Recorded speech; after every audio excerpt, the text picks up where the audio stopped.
welcome to episode 91 of the Solo Gamer Podcast. We're inching ever closer to episode 100, which means nothing at the moment. We have no idea what we're going to do, but we will get there. We're going to do a live show in Europe, fly everybody out. Yeah, that's what it is. Yeah, we're going to go to Ibiza.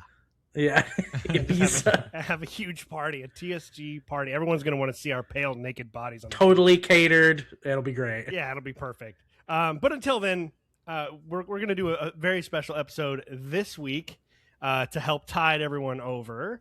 We're changing some things up. We have a special guest this week. Austin is joining us from the Would You Kindly podcast. Welcome in, man.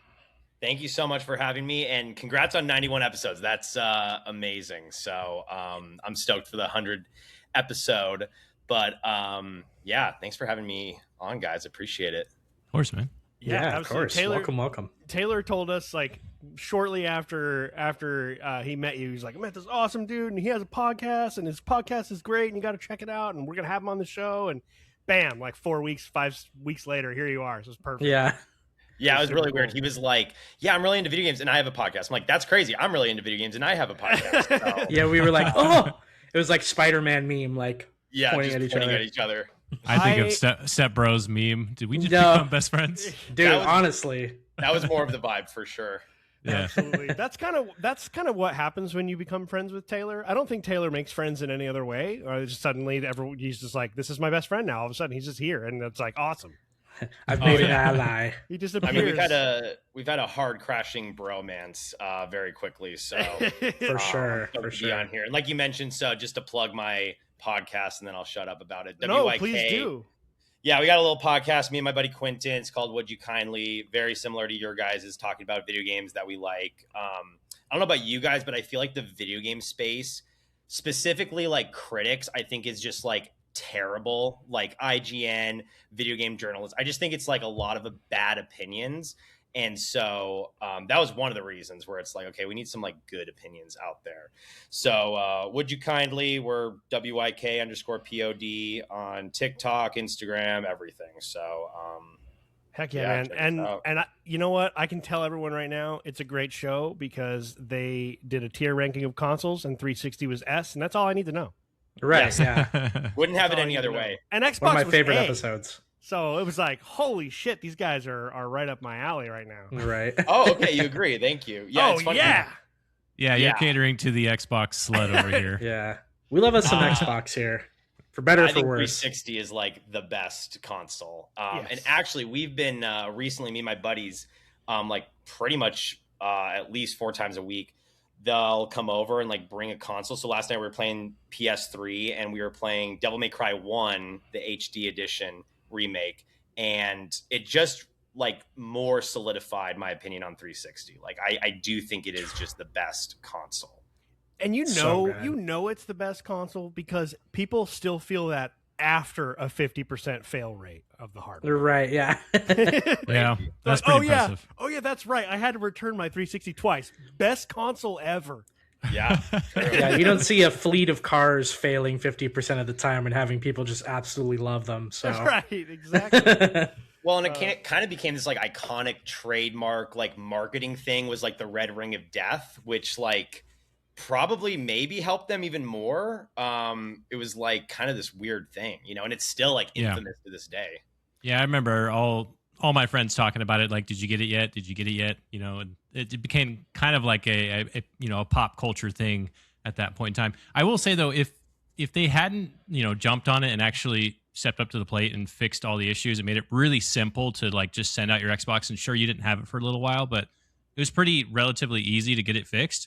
If that didn't happen, I mean, we're probably talking about a completely different scenario.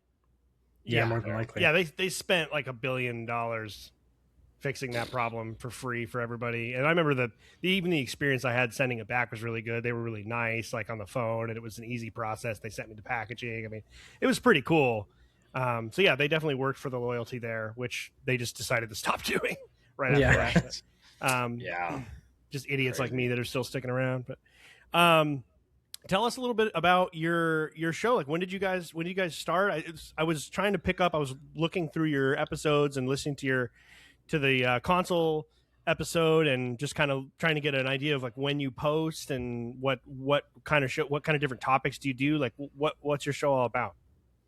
So we've been doing it for about a year. I think we're still kind of a little bit more than a year. I think we're still kind of figuring out exactly what it is, but definitely video games. We kind of started like it's a game podcast, and so like games in general. Eventually, we'd like to get into, because I also do a lot of like tabletop games like Warhammer, play Magic with Taylor. So eventually, we kind of like to talk about that as well. But as of right now, it's kind of been mostly video games. A lot of tier lists. We've done some deep dives on games. We did Ocarina of Time. We did Clair Obscur. We did Red Dead Redemption. So yeah, kind of. I think me and Taylor were talking about this. It's like, hey, I like to talk about video games. You like to talk about video games. Let's record it and then, see what happens. So it's been really, really fun. And my co-host Quentin's awesome and probably plays more video games than me, honestly. Yeah, you got to have that one guy who's just endlessly playing something. Goes fucking ham. That's kind of our intro. Usually, we're going to skip it. Other than I'm going to ask you yours, but generally every week we open up with just kind of what we're actively playing and talking about our impressions of it, because that's always one of my favorite parts of podcasts that I listen to. Is I just like hearing just kind of a quick dive into what someone's playing and what they're thinking about it, and maybe it's a game that I was thinking about picking up or whatever. But that's always just a nice casual conversation that is always enjoyable when you have it off of camera, and what do you know, it translates. So totally. Yeah, so what I'm playing right now, it's kind of a lot because, like I said, my buddies have been coming over and we've been playing a lot of like older games. So playing Death Stranding 2 right now, making my way through that. It feels very long, but I love Kojima. I'm kind of a Kojima hoe. What else? I'm getting through Baldur's Gate 3. I'm doing like a Dark Urge run, so I'm just doing like the worst, most heinous shit. Oh, can we cut on this or no cursing? Oh yeah, hell yeah, yeah. You can do okay, cool, for sure. And then Devil May Cry. We're playing that on the PS3. And then on the 360, I'm playing Army of Two with my buddy. So we've been playing some of that. It's a blast from the past right there. I know, right? Yeah. Is that co-op? I forget. It is co-op. That's yeah, cool. It's sick because like you can do this like back-to-back thing and you just have unlimited ammo and just like mow down a bunch of people. And then another kind of fun one we're playing. Did you guys ever play Stubbs, the zombie game where you like run around? Yeah, I have played that. Yeah, it's super fun. You're literally just a zombie and it's called I think it's Stubbs. Actually, let me find. I think it might be like Stubbs the zombie because it was originally out on the OG Xbox, right? Yeah, OG apps. So it's Stubbs the zombie, a rebel without a pulse, and you literally just run around the town and like eat civilians' brains and get this army and cause mayhem. So it's a blast. And they actually have a remake for the PS5, which is pretty sick. So that's kind of what I'm playing right now. I'm going just based off memory. Because I remember seeing the box art for Stubbs at like a Hollywood Video or something back in the day. Is he wearing like a detective outfit? Am I remembering that right? It's like a 1940s or 50s like work suit. Yeah, like a brown fedora. Top hat. And he has a cigarette in mouth the entire time. Even when you eat brains, there's still the cigarette there, which I love. So that's awesome. And he's in a suit. And it's so ridiculous. I mean, it's just, you have a dance off with like the chief of police department, and he like doesn't kill. It's just like the most ridiculous game, but really, really fun time. It's kind of a weird subgenre that came out during that time because it was like where you play as the sort of prototypical bad guys of old school movies, like that Zombie or Destroy All Humans, where you're playing Destroy as All the Humans. alien. Yeah. And they all kind of came around at the same time. It's kind of a weird little subgenre that came out, but it was fun. I loved those games. It's funny you say that because we were just talking about this, how there was kind of this era, and I think it was really like the Xbox 360, where games were really trying to be edgy. Like it was trying to be offensive. For sure. Right. And we've lost that for good and bad reasons, in my opinion. But there's just so many games that like now it's like watching is like, oh, I can't remember. It's like Clyde and Hobbs. Have you guys played that? Clyde and I can't remember the name, but like you play a dude who is like a schizophrenic and just stuff you don't like see anymore. So it's kind of like this weird time capsule, and Yeah.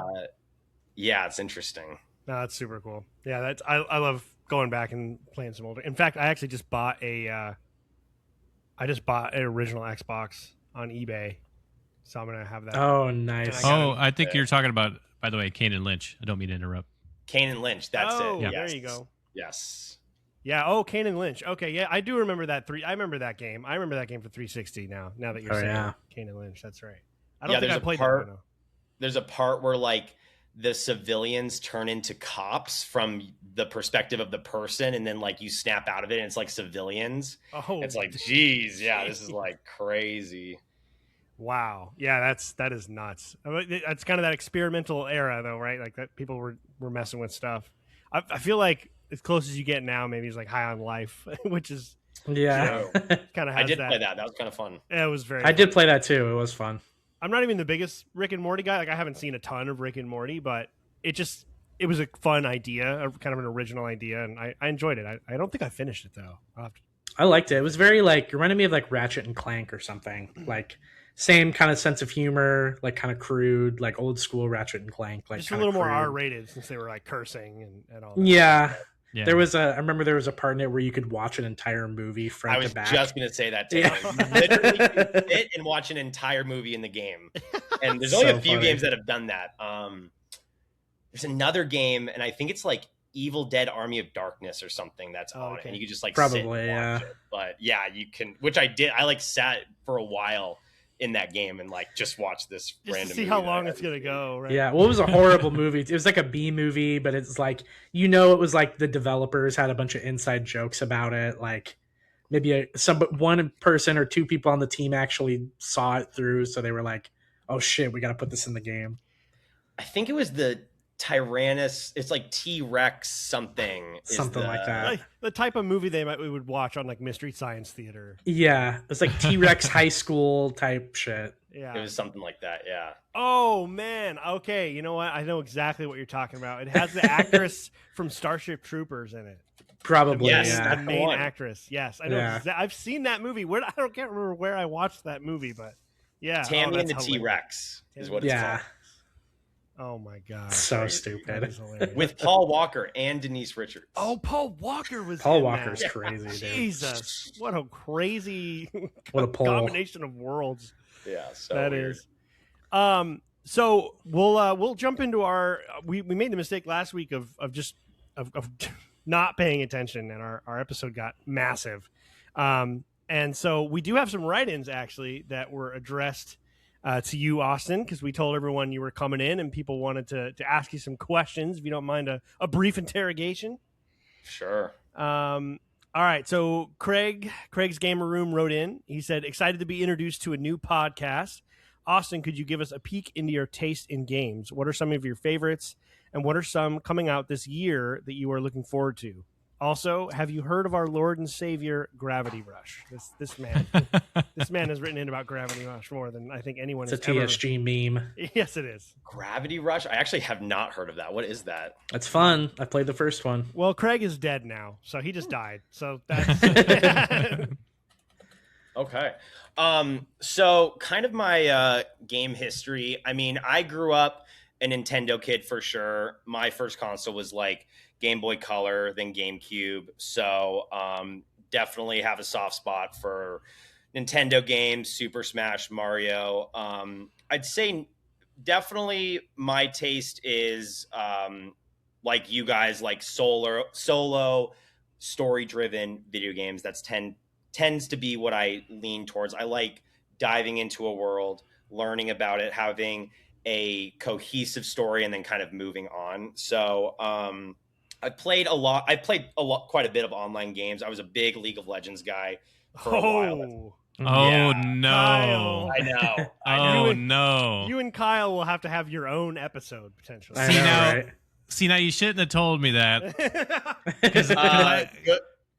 Yeah, like I came into this like, or... I'm big time. I've been playing it since at the end of season 1, so I've been playing it for a long ass time. So Do I you came into remember when it this. was like Olaf mid and like it was like when I played it was like Oh two yeah, for top, sure. one mid, two bottom. No, like nobody even heard of jungle for a while. Yeah. I mean, jungle took quite a while for people to get used to, and it was especially really difficult in the earlier seasons because they kind of hold your hand a little bit more now because it is the most unpopular role by far, and so Sure. they did a lot to change it to make it a little bit easier to learn because it's like a completely different game from the rest of the game. Right.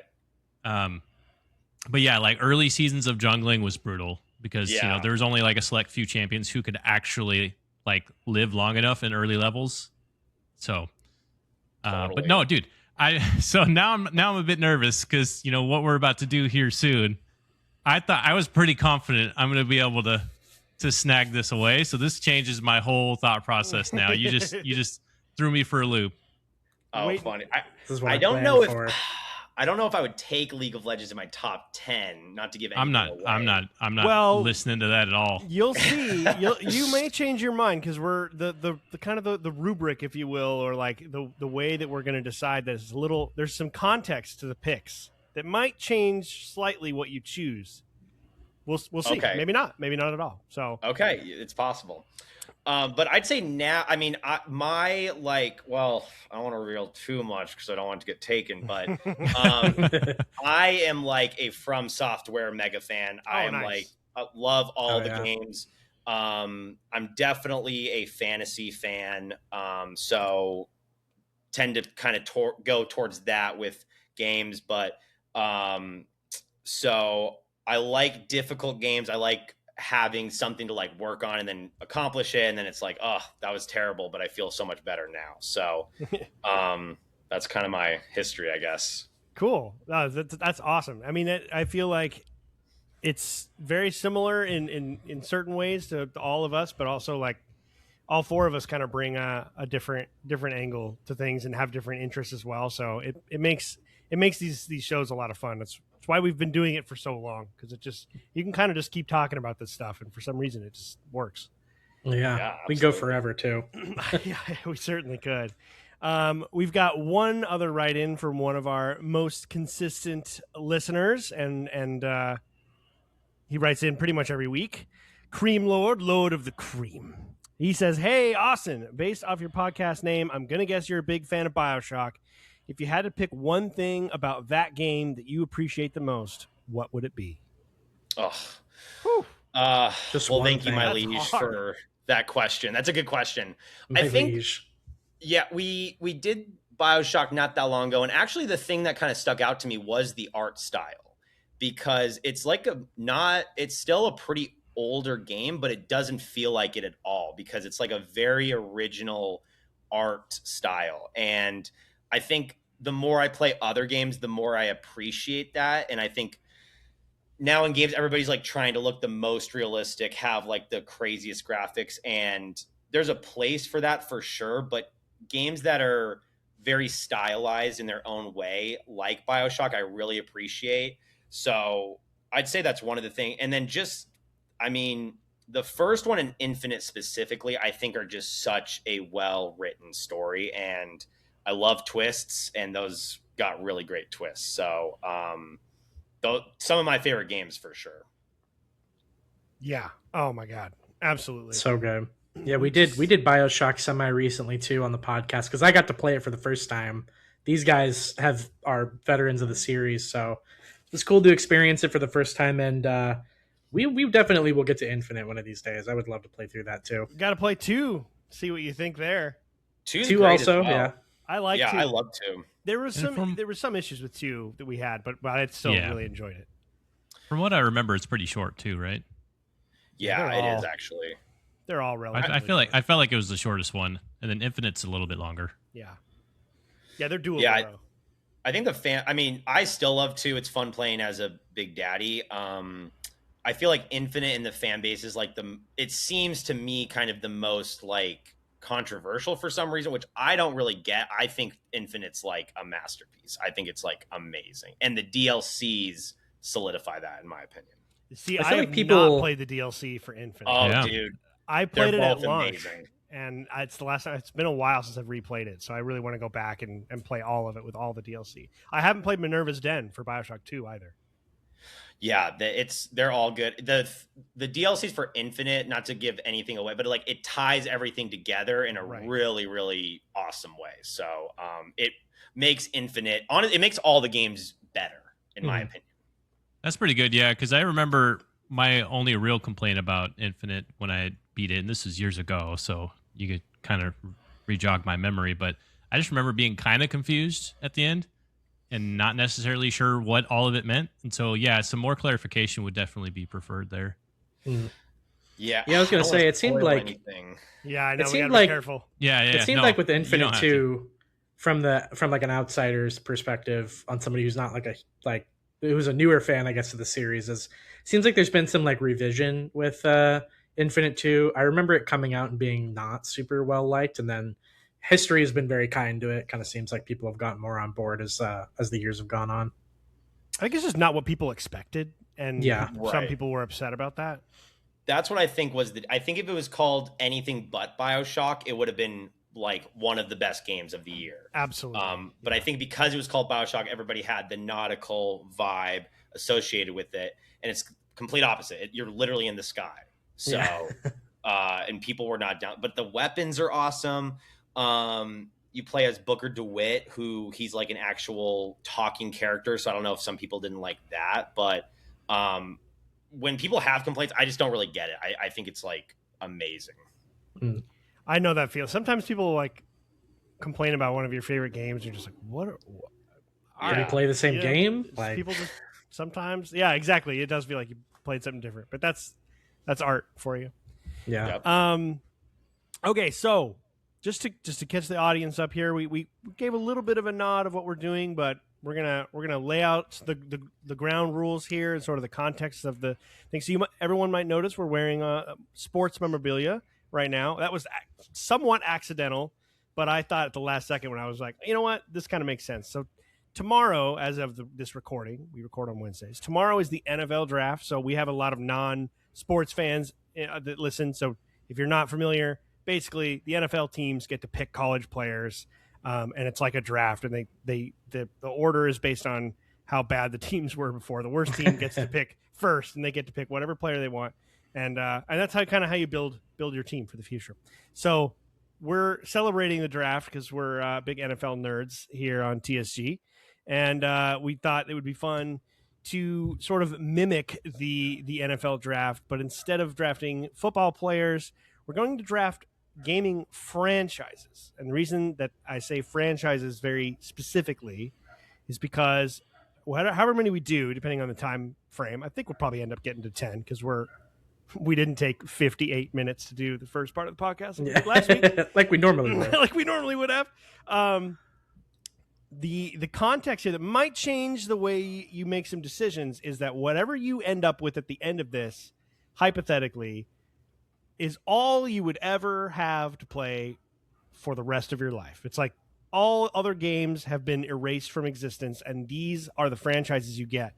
So that maybe if you have 5 games that are single games that you love, maybe you wouldn't take them quite right off the bat because you're going to want to think about longevity. How many games are in the franchise? Are they replayable? Are they big, grand strategy games that you can just sink thousands of hours into? Like that kind of a thing. So that, I know for me, that'll change things a little bit. For sure. So I might hold off on picking like a really narrative-based game right off the bat because, I don't know, because then you're already limiting yourself pretty quickly there. I feel like not like the NFL. Austin, we're definitely going to give you the first pick. That's actually an honorary thing in this case, not a not. No, that works great because I'm the worst gamer here. So. No way. I should go first. Oh man. Well, no, you're going to go first just to get us going, and we have not figured out how to decide how the 3 of us are going to, like, what order we're going to go. I can flip a coin if you want, or you've got a randomizer over there. I was going to say I have a wheel randomizer here that I was going to use. You're Taylor, of course. You have the randomizer ready to rock. I should have known that already. Okay, I'm putting it up on screen now. Let me know if you guys see this. Oh, sick. Oh, very cool. Are you, okay, Looks so good. I kind of superseded you here by giving Austin the first pick. We can keep that going though. I could just remove him, and then we can just do us three. Yeah, Oh, perfect. get out. So we'll be going for second place. You All right. play to win the game. Now it's like the NBA lottery. Exactly. Yes. Oh, Nice. Oh, Let's go. Okay. Let's go. Kyle with the second pick. Nice. Second overall. Applause. I know. Oh, Oh. All right. Ooh, third pick. Nice. There I'm we down go. with this because we decided we were going to do snake the draft, snake. right? Snake draft. Yeah, yeah. All right. Wait, So- before we get started, did I hear this right? That you're a Packers fan? I am a Packers fan. Oh, nice. Okay. I like okay. the Packers. Yeah, yeah. No dislike at all. Really good franchise. Yeah. Not Thank a rival. Of You course. know, I got no issues. Kind of a weird rivalry, but not really. I just feel like we've had a bunch of epic games. Oh, the Yeah. Seahawks? Yeah. It's a rivalry in my book. I just like For sure. just but I guess so. I just don't hate this the Packers, team- though. well, this team We don't that have to won hate this your year rival. though is like I love that team so much. I love the coach. I love like defensive minded. Not to be a football podcast here. No, but, it's all good. It's all good. just We do this like, every week. The Seahawks, the Seahawks fans in my life are the most obnoxious people. So I Isn't feel that like, so funny how that works? Because yeah, it's so anecdotal with that because like to me 49ers fans have, The like, in Niners, my for world sure. have been the most Mm. frustrating fans just listening to them go on and on and on. And yeah, but it really is all about who you know. I mean, every fan base has a group of just awful, obnoxious people. It's just part of being sports fans, I guess. totally. And Packers are in there for sure. I don't know. I feel like the fans like wider, not for us specifically, but generally, I feel like Packers fans have a pretty good reputation. Yeah, I feel haven't like had unless huge they're in issue with them. division. Yeah, unless Yeah. you're like a Lions fan or right. I mean, that just adds. To me, you know, it's that's it's contempt. hard. It's hard not to respect a team that is owned by the people. That's Yeah, in a that's small just really market cool. Yeah. and still one of the biggest names and all the history. If you're a big football like history nerd, I mean, how do you? I mean, even me with like the Niners, as much as their fans drive me absolutely insane. I mean, I love like Joe Montana and Bill Jerry Walsh Rice. and Jerry Rice and like Roger Craig. I mean, those are great teams. If you Ronnie like Lott. football, you're gonna like those teams. But Yeah. yeah.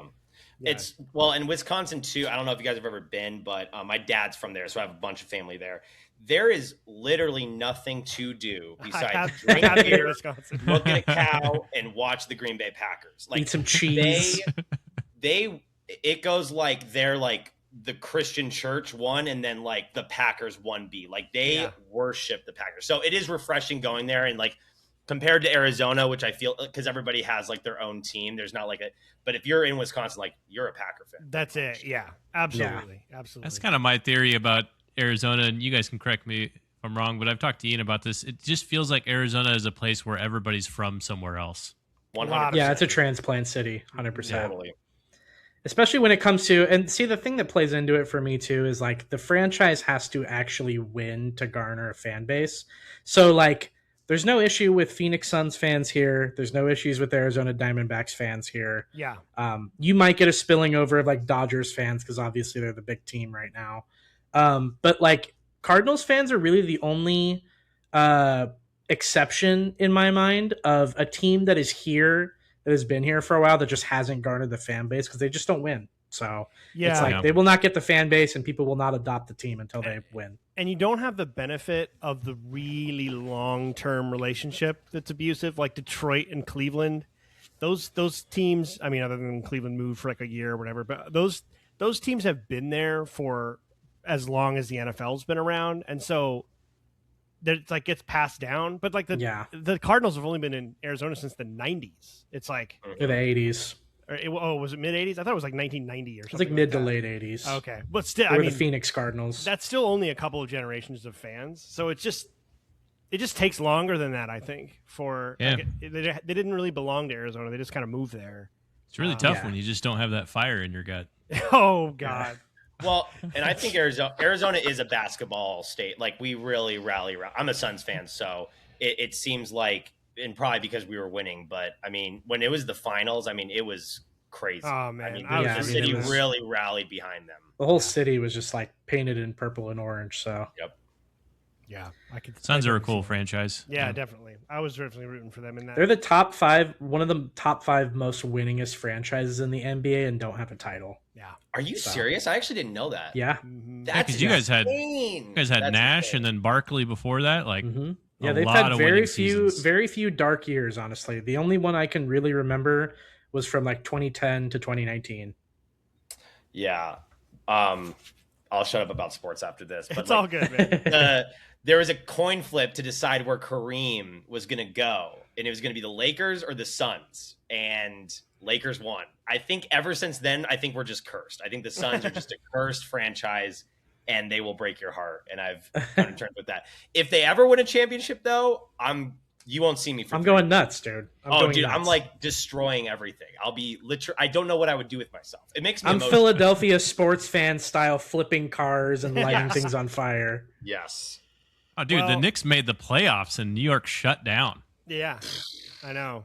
Yeah, that's Crazy. nuts, dude. I would love to see the Knicks be good again. I haven't really been into the NBA in a while. I've just had a really hard time watching it. I just don't think it's. You're gonna be getting your team back soon. I was gonna say if the Suns are cursed, I don't know what the Sonics are other than just Oh, dead. just They should be coming back though. Ratchet. I've Oh, heard yeah. them and Oh, yeah. them in Vegas are supposed to be getting their franchises. Yeah, Yeah, I in the think- next couple of years. And I've been a Blazers fan for long. I'm from Portland originally, and my brother's a huge Blazers fan, and I was a Blazers fan for quite a while.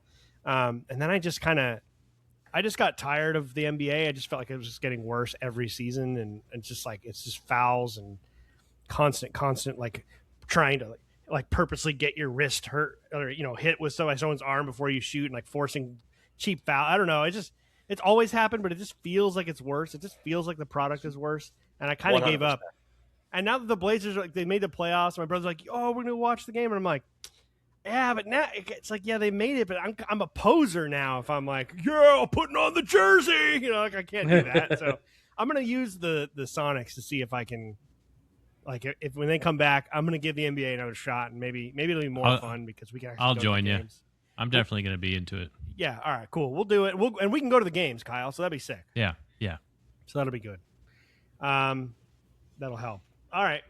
All that to say, we're doing a draft. Oh yeah, we're doing a draft, dude. We got the sports out of the way now.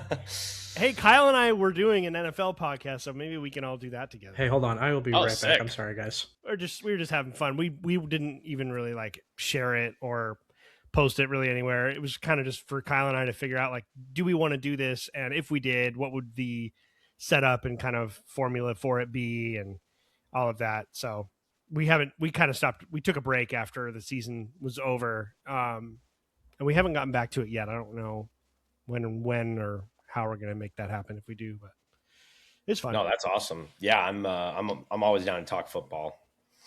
Yeah, it's easy to do. It's just like video games for some reason. It just opens up a time portal and you could just go. Yeah, true. Very true. And there's so much history as well. It's just like you can Oh, yeah. and everybody has their weird obscure player that they were like obsessed with, and Oh, dude. Yes, I I love love when, like, those. yeah. I probably have a little bit more of like I have a lot of like obscure basketball guys that I just like love. I don't know if it's because you can like see them and they don't have helmets, and so it's like you can kind of latch on true. to people. But yeah, it's always fun to talk ball. One of my favorites, it's like kind of a deep cut for the Broncos, is Jake the Snake Plumber. Oh yeah, Oh, Jake yeah. Plummer. Wait, Yeah. was ASU alum. he was in backyard football? I think. I think so. I'm Yeah. pretty sure he was in backyard football. Oh, that's cool. That's funny. That was before I I, don't know was why. really playing football video games. It was like, that was like the height of when I was like the most into the NFL, I remember. Like that's where it kind of all peaked for me. Yeah. And Jake Plummer he wasn't great. I mean, he threw as many picks as he did touchdowns. Okay, he was not. I don't know why I thought he was in backyard. Oh, he was in NFL Street. Ah, there we go. It was like him and then Josh McCown on the Cardinals. Anyway, Austin's like first overall. Actually, pick, I do remember that. I NFL played a lot of street. Yeah, Right. dude. That's honestly not a bad pick. I do love NFL Street. Me Yeah. too, dude. And NBA Street. But anyway, sorry I had to go for a second. No. I heard something crashing, so it sounded like Oh, the cats boy. just knocked something over. So Everybody's just dead, right? That's it. yeah. The very I heard okay. a fire and people dying. Yeah, I just had to go. I just got to go. Just put them out real quick. Yeah, They're just being real really quick. loud. The last football thing I'm going to say, just because I think you'll appreciate this, Austin. The first Seahawks game that I ever watched with my brother, he was like teaching me the rules, was the 2003 NFC wild card overtime loss to Green Bay, where Matt Hasselbeck said, "We want the ball and we're going to score," and then threw a pick six to Al Harris. Yep, I know exactly what you're talking about. That was my birth into the NFL fandom, was watching them lose, and then I was watch every game after that. But that was my first. There's a lot of weird playoff games between the Packers and the Seahawks. That's why it is kind of a rivalry, because it's just like when we meet, like shit's gonna happen. It's gonna And, be like, a Something battle. crazy be a that good you've game. never seen before is gonna happen. Literally, for sure. yes, And, literally. like weird fact is that John Randall of Vikings fame was on the Seahawks. He was like an old man contract for the Seahawks in that year. Oh, It was like Jerry Rice. Yeah, Crazy. yeah. Jerry Rice, dude. I remember when Jerry Rice had like an insane game for the Seahawks. Everyone was just like, he's like 42 years old and he's just out here just destroying another team. You're like, what the fuck is happening? So wild. I didn't know what that meant yet. Like I was still pretty young and didn't know the history of the game that well, so I just didn't understand at the time. I kind of wish I did now, but Right. it would have been cool to know what I was watching there. But all right, Austin, you were on the clock, man. What's I mean, and there's a ton. I mean, anything you can think of is probably on this list. What's going to be your first pick? So first pick, I don't know if I'm allowed to take the Soulsborne games, but if not, I'll take just the Dark Souls series. You absolutely can.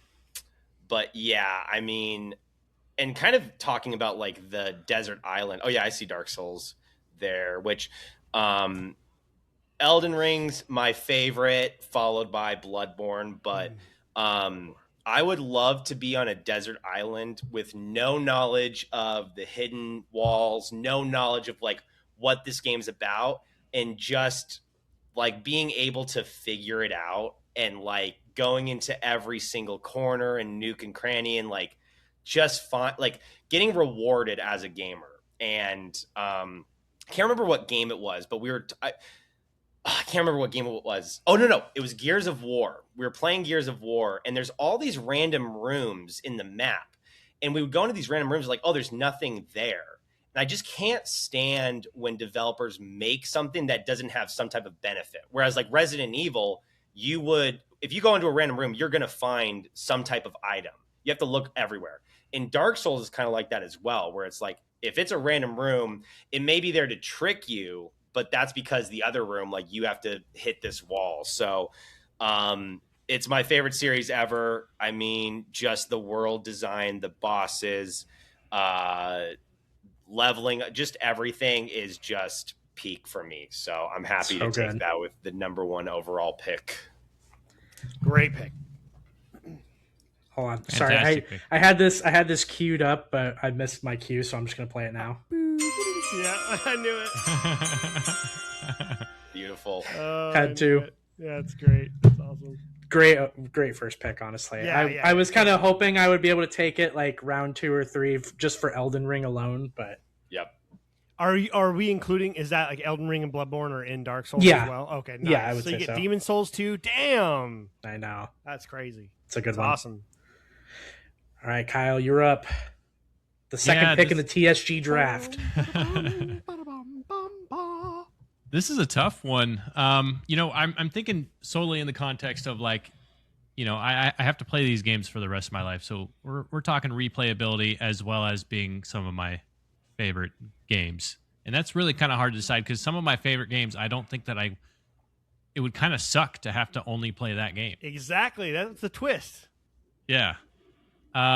So first one right off the bat is totally easy because I know that it's something that's going to be in competition probably amongst all 4 of us, to be honest, I'm going to guess.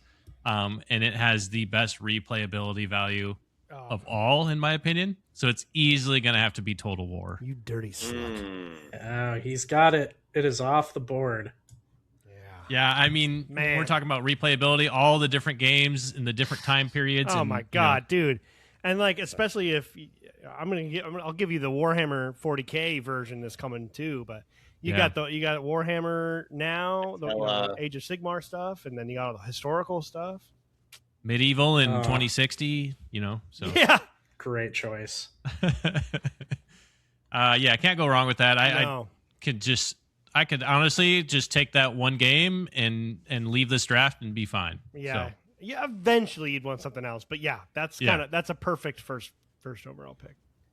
Perfect, just replayable campaigns, so many of them.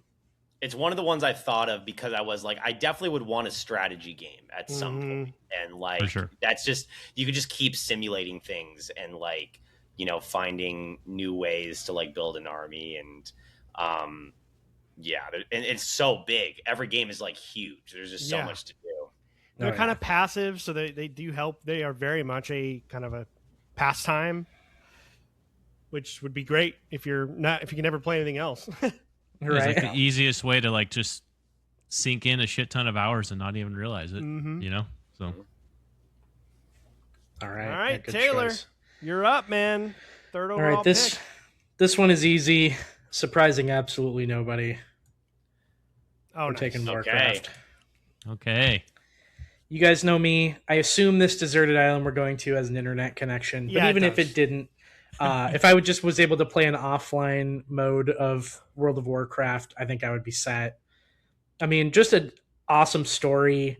The Warcraft games are legendary in their own right, so you'd have a lot of fun playing through those campaigns too. But I'm just a huge World of Warcraft fan, and I would just get endless amount of entertainment going through each class, each story, making one for like each race in the game, I think would be good. So, I mean, there's like, in my opinion, infinite amounts of potential with this series, and just one that I would never get sick of. So it was an easy, when I was thinking of number one overall pick, what's going to give me thousands upon thousands upon thousands of hours of content to play through and never really get sick of it. Probably the one I've been playing for like 15 years. So it was the number one choice in my mind. I had to go with it. So that's a great pick. I didn't even think about that, honestly, because literally, like, people have been on a deserted island themselves and just have only played that for like how long has World of Warcraft been around? Like 2004. Yeah, so 21 years. Mm-hmm. Crazy. Yeah, some people aren't even a part of this draft, and they're like actually living that life. Some people have the option to play whatever the hell they want. And dude, honestly, if not for my strong love of single player games, I probably would be one of those people that if that's all I played, because you absolutely could do just that. You'd be Cartman. No, I'd be the guy with the like the chips on his chest and the wristband or whatever. The guy hunting Cartman. Yeah, exactly. Side note, that's he the who best has South no Park life. episode. I love that episode. It's so good. I just read. I'm reading Jason Schreier's book, "The Rise and Fall of Blizzard Entertainment," right now, and they just talked about the South Park episode and about how that was like a huge boon for like the game. Like it saw millions upon millions of subscribers from it. So it's like, and I think it won like an Emmy or something too. Really? So yeah, it was like that good, that well received. The only other South Park episode, because I would agree, that's like one of my favorite ones I've ever seen. The only other one that I'll always remember, and it's up there for me, is the Game of Thrones Xbox PlayStation War. The Black Friday one. Oh, yeah. That's such a good one. It's so Friday Bundle. He's like, oh my god. They're like having like meetings in the garden with like Princess Kenny. He's gonna betray you. Right. Crazy. He just did this with somebody an hour ago. He's gonna betray you. So funny. Oh god. Yeah. Bundaroo is Black Friday Bundaroo. Friday Bundaroo. Now you get back to back, man. I'm kind of jealous. I know. Yeah, and before Kyle picked Total War, I was trying to think if they both made it to me, I was going to have to pick between one of those two as my first overall pick. So you did me a favor in a sense that now it's just really easy, especially with online as well. I'm taking Elder Scrolls 100%. Oh yeah, that includes online. That's what I'm saying. So I get. I mean, I can play the original ones. I've never even played the first two. And then I can play Morrowind all the way through to its completion. I got Oblivion, I got Skyrim, and then I got ESO. So I'm set right there alone, honestly. That's awesome. So that's a good one. It's funny you mentioned that because I was for a while there for several hours today was thinking, so I'm probably only going to get Total War or Elder Scrolls. Yeah. I'm not going to get both. I didn't think I'd get both either unless Total War made it past you, because that's what I would have taken next. And I feel like I would have done pretty well in my draft right there. Yeah. Okay, let's see. I got another one. This one might surprise you guys, but I'm trying to think of both number of games, number of hours, but also I want different kinds of experiences. You're not going to have to scroll far, my friend. I want Halo. You want Halo? Because I get the Master Chief Collection, and I feel I could play through the Bungie games like once every couple of years at least, and then I'm assuming I get the multiplayer too. Yep. I just feel like having a really, really great first-person shooter, very gameplay heavy, allows me to sort of get different. I can shift around and play. They're very different types of games, and now I can branch out from there.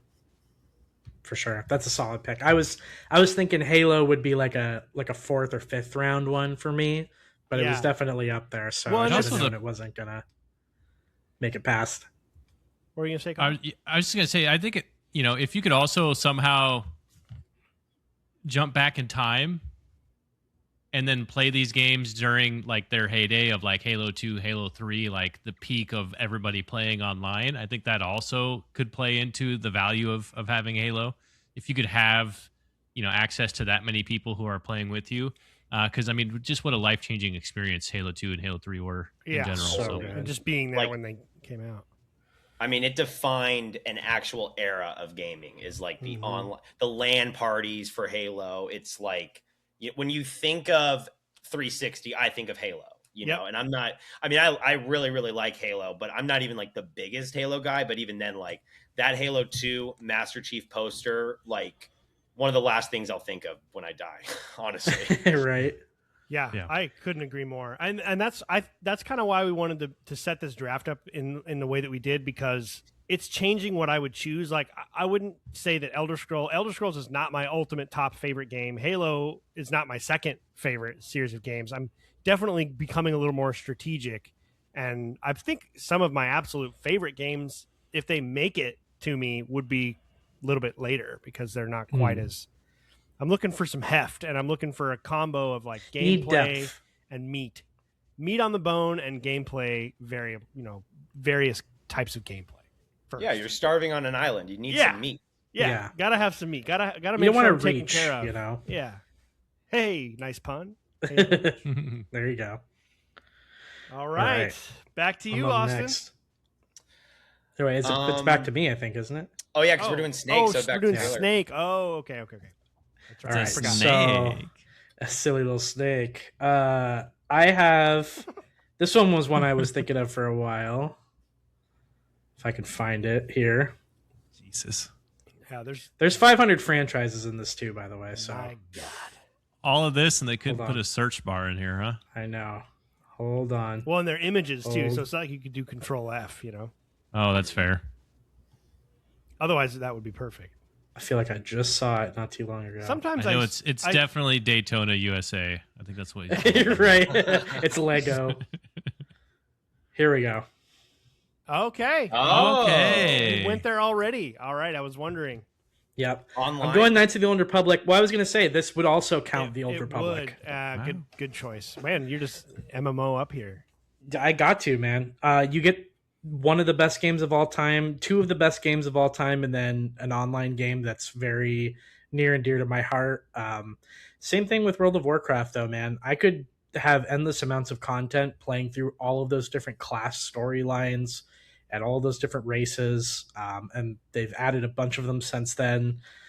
The game is still being supported, too, by the way, which is really, really cool. I follow like a really prominent Star Wars The Old Republic YouTuber who like keeps me up to date on what's going on with the game, and people were saying it was in maintenance mode for a while, but they're still adding content to it, and I think they're dropping a new expansion not too like later on this year maybe. So yeah, just another one where I was instantly like what is one that's going to have some instant replayability for me. I play through Knights of the Old Republic, the first one, at least like every couple years. So when I was thinking of like a meaty RPG that I could sink a lot of time into, I mean, Knights of the Old Republic was way up on the list. So Totally. Yeah. You're playing this very smart because you have 2 games that literally like do not have an end with the yeah, MMOs. right. And you're still getting the single player games too. So it's Yep. Exactly. Really because smart. I mean, Knights of the Old Republic is it's like my favorite game of all time. So Yeah, it's gone right there with you. Damn.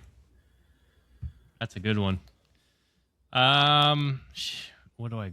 So this is the thing is I'm starting to think about what's going to be taken. Yeah, right. Do you go for the steal move early because you know somebody else is going to take it?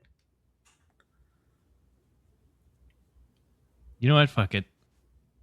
Austin, you got me worried, man. I got to grab League of Legends. Oh, Okay, so it's smart because honestly, as we were doing this list and after Taylor's 2 picks, I was like, I'm taking League of Legends next. So smart, you took it. Us in the draft room, we're pretty disappointed, but we'll get over it and understand. Great pick. Yeah, Kyle's man. on the phone with them right now, the developers. I'm pretty sure. I can't really check the official time, but I'm pretty sure I've put a small child's life worth of hours into League of Legends already. We did an episode about that. Yeah. Where we talked about how many hours we spent on our favorite franchises. And when Kyle started doing it, I was like, well, if this were a competition, it's over. Yeah. It's a bit embarrassing. How many hours do you know what your collective hours are? Well, there's no way to figure it out. They don't keep track of it. I've looked at all the different, they have all sorts of different websites that keep track of your stats and stuff, but that only goes back so many years because they only started recording that for so many years ago, or keeping track of it all in a database. So the best thing I can do is kind of like just guesstimate where I'm at, and that is already pretty horrifying, and it's probably a lot worse, to be honest. 10,000? Below 10,000? I'd say you're looking at pretty close to 10,000. I mean, because you got to imagine every match is like 40 minutes to an hour, and some go longer than an hour. And I've played thousands of ranked games, so. That was always my thing with League, is if it was like more bite-sized matches, I probably could have hung in there a little bit longer, but I just can't. I can't be slurred at for an hour to an hour and a half. Yeah. Oh, back in the day, it was worse. It was back in the day, it was terrible. It was horrible. Kyle, can you give me like your 3 or top 3 like mains in League of Legends? Yeah, definitely. One of my all-time favorite champion by far is Viego. It's not even close. Nice. I love the versatility of being able to control other champions, because again, I've been playing, since really towards the end of the first season, but didn't really become, good enough to really say I was playing it yet until the second season. But yeah, I mean, having that kind of history of being able to, I know all the champions at this point. So being able to play a champion that can do all of that in one game, and I can play all the different champions. It's just like one of my favorite ways to actually play the game at this point. Sure. Viego's got like a passive where if he kills or assists in killing somebody recently, he can like take their soul and then he becomes them for like the next 10 seconds. And so you get to use that champion and use all their abilities. It's a really fun time. Shang Tsung type shit right there. Yeah. So like in a fight, it's 5v5. You could essentially play 6 different champions in one team fight. And it's a lot of fun. So, Viego. And then, man, if I have to pick a second, probably Xin Zhao. Love Xin Zhao. Yeah. And then, third is definitely Diana. I love playing Diana. Yeah. Okay. Yeah. Love a good Diana. Nice. What about you, Austin? Who do you tend to play as in League? So probably I actually main jungle, funny enough. So same. Yeah, I'm a big Amumu guy, Hecarim, Olaf for a long time. I can play some ADC, I can do Draven. Who else? Yeah, I'd say those are like my main ones for sure. I like to support as well. I'm not good. I'm not good at the game, so it's like throw me in the jungle so I don't have to farm, and or just I'll support Yeah, like a really good 80 I got carry. tired of that too. Yeah. Yeah. So yeah, it's fun. Bumgy stole it.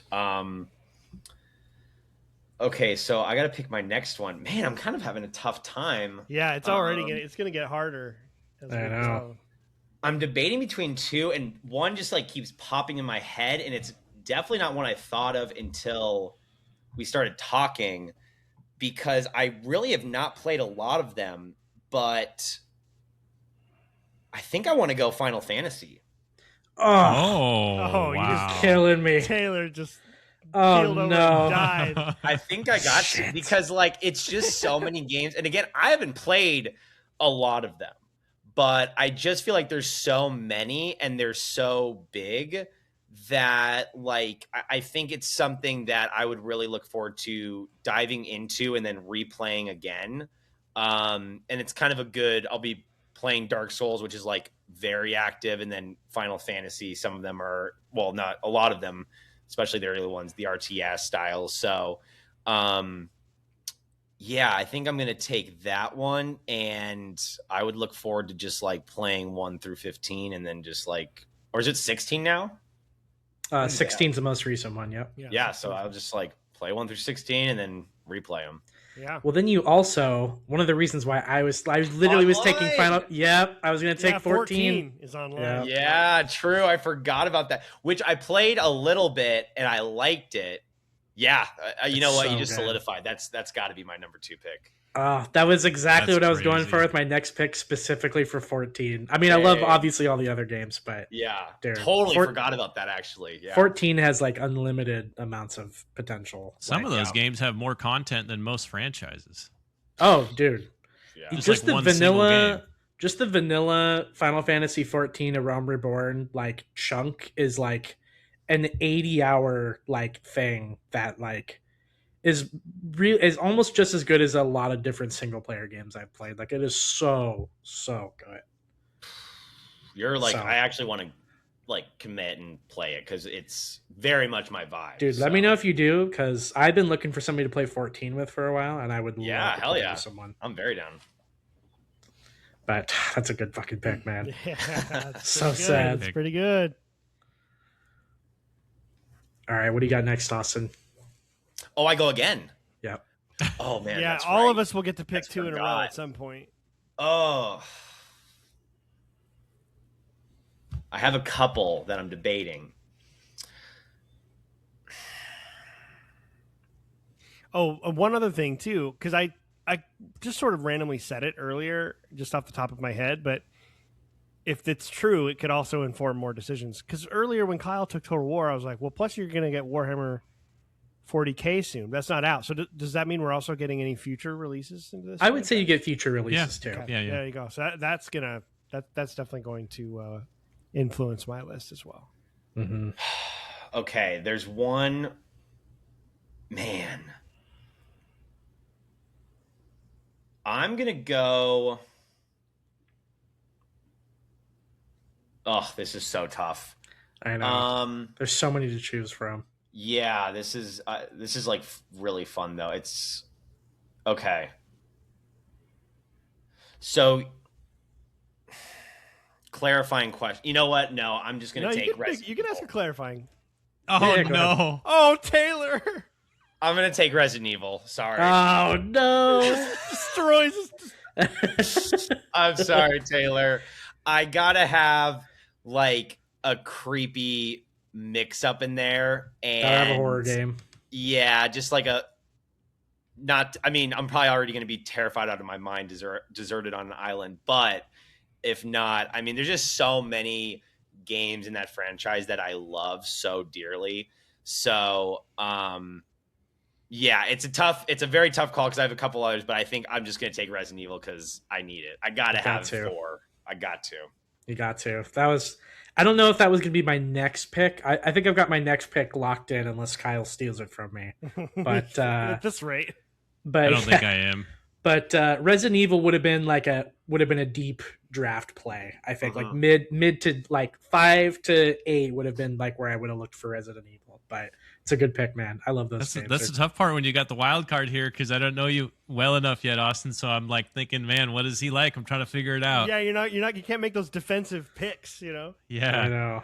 No, that's coming good. Into this, I was already thinking of like League of Legends is going to be like my last pick because nobody wants that. Yeah. No, you were smart to take that, because the more I was like thinking, and as Taylor got Warcraft and like he's like all the hours, I was like, League of Legends, man. I honestly could probably just have that game and live a pretty decent life. Oh, same. Happy, honestly. Yeah, I mean, even right now, that's what I did for a long time. Yeah. I mean, even TFT, I played a shit ton of TFT. I love that game. Yeah. Yeah. So, but anyway, Resident Evil. I mean, solid it's pick. It's so much fun. A lot of content.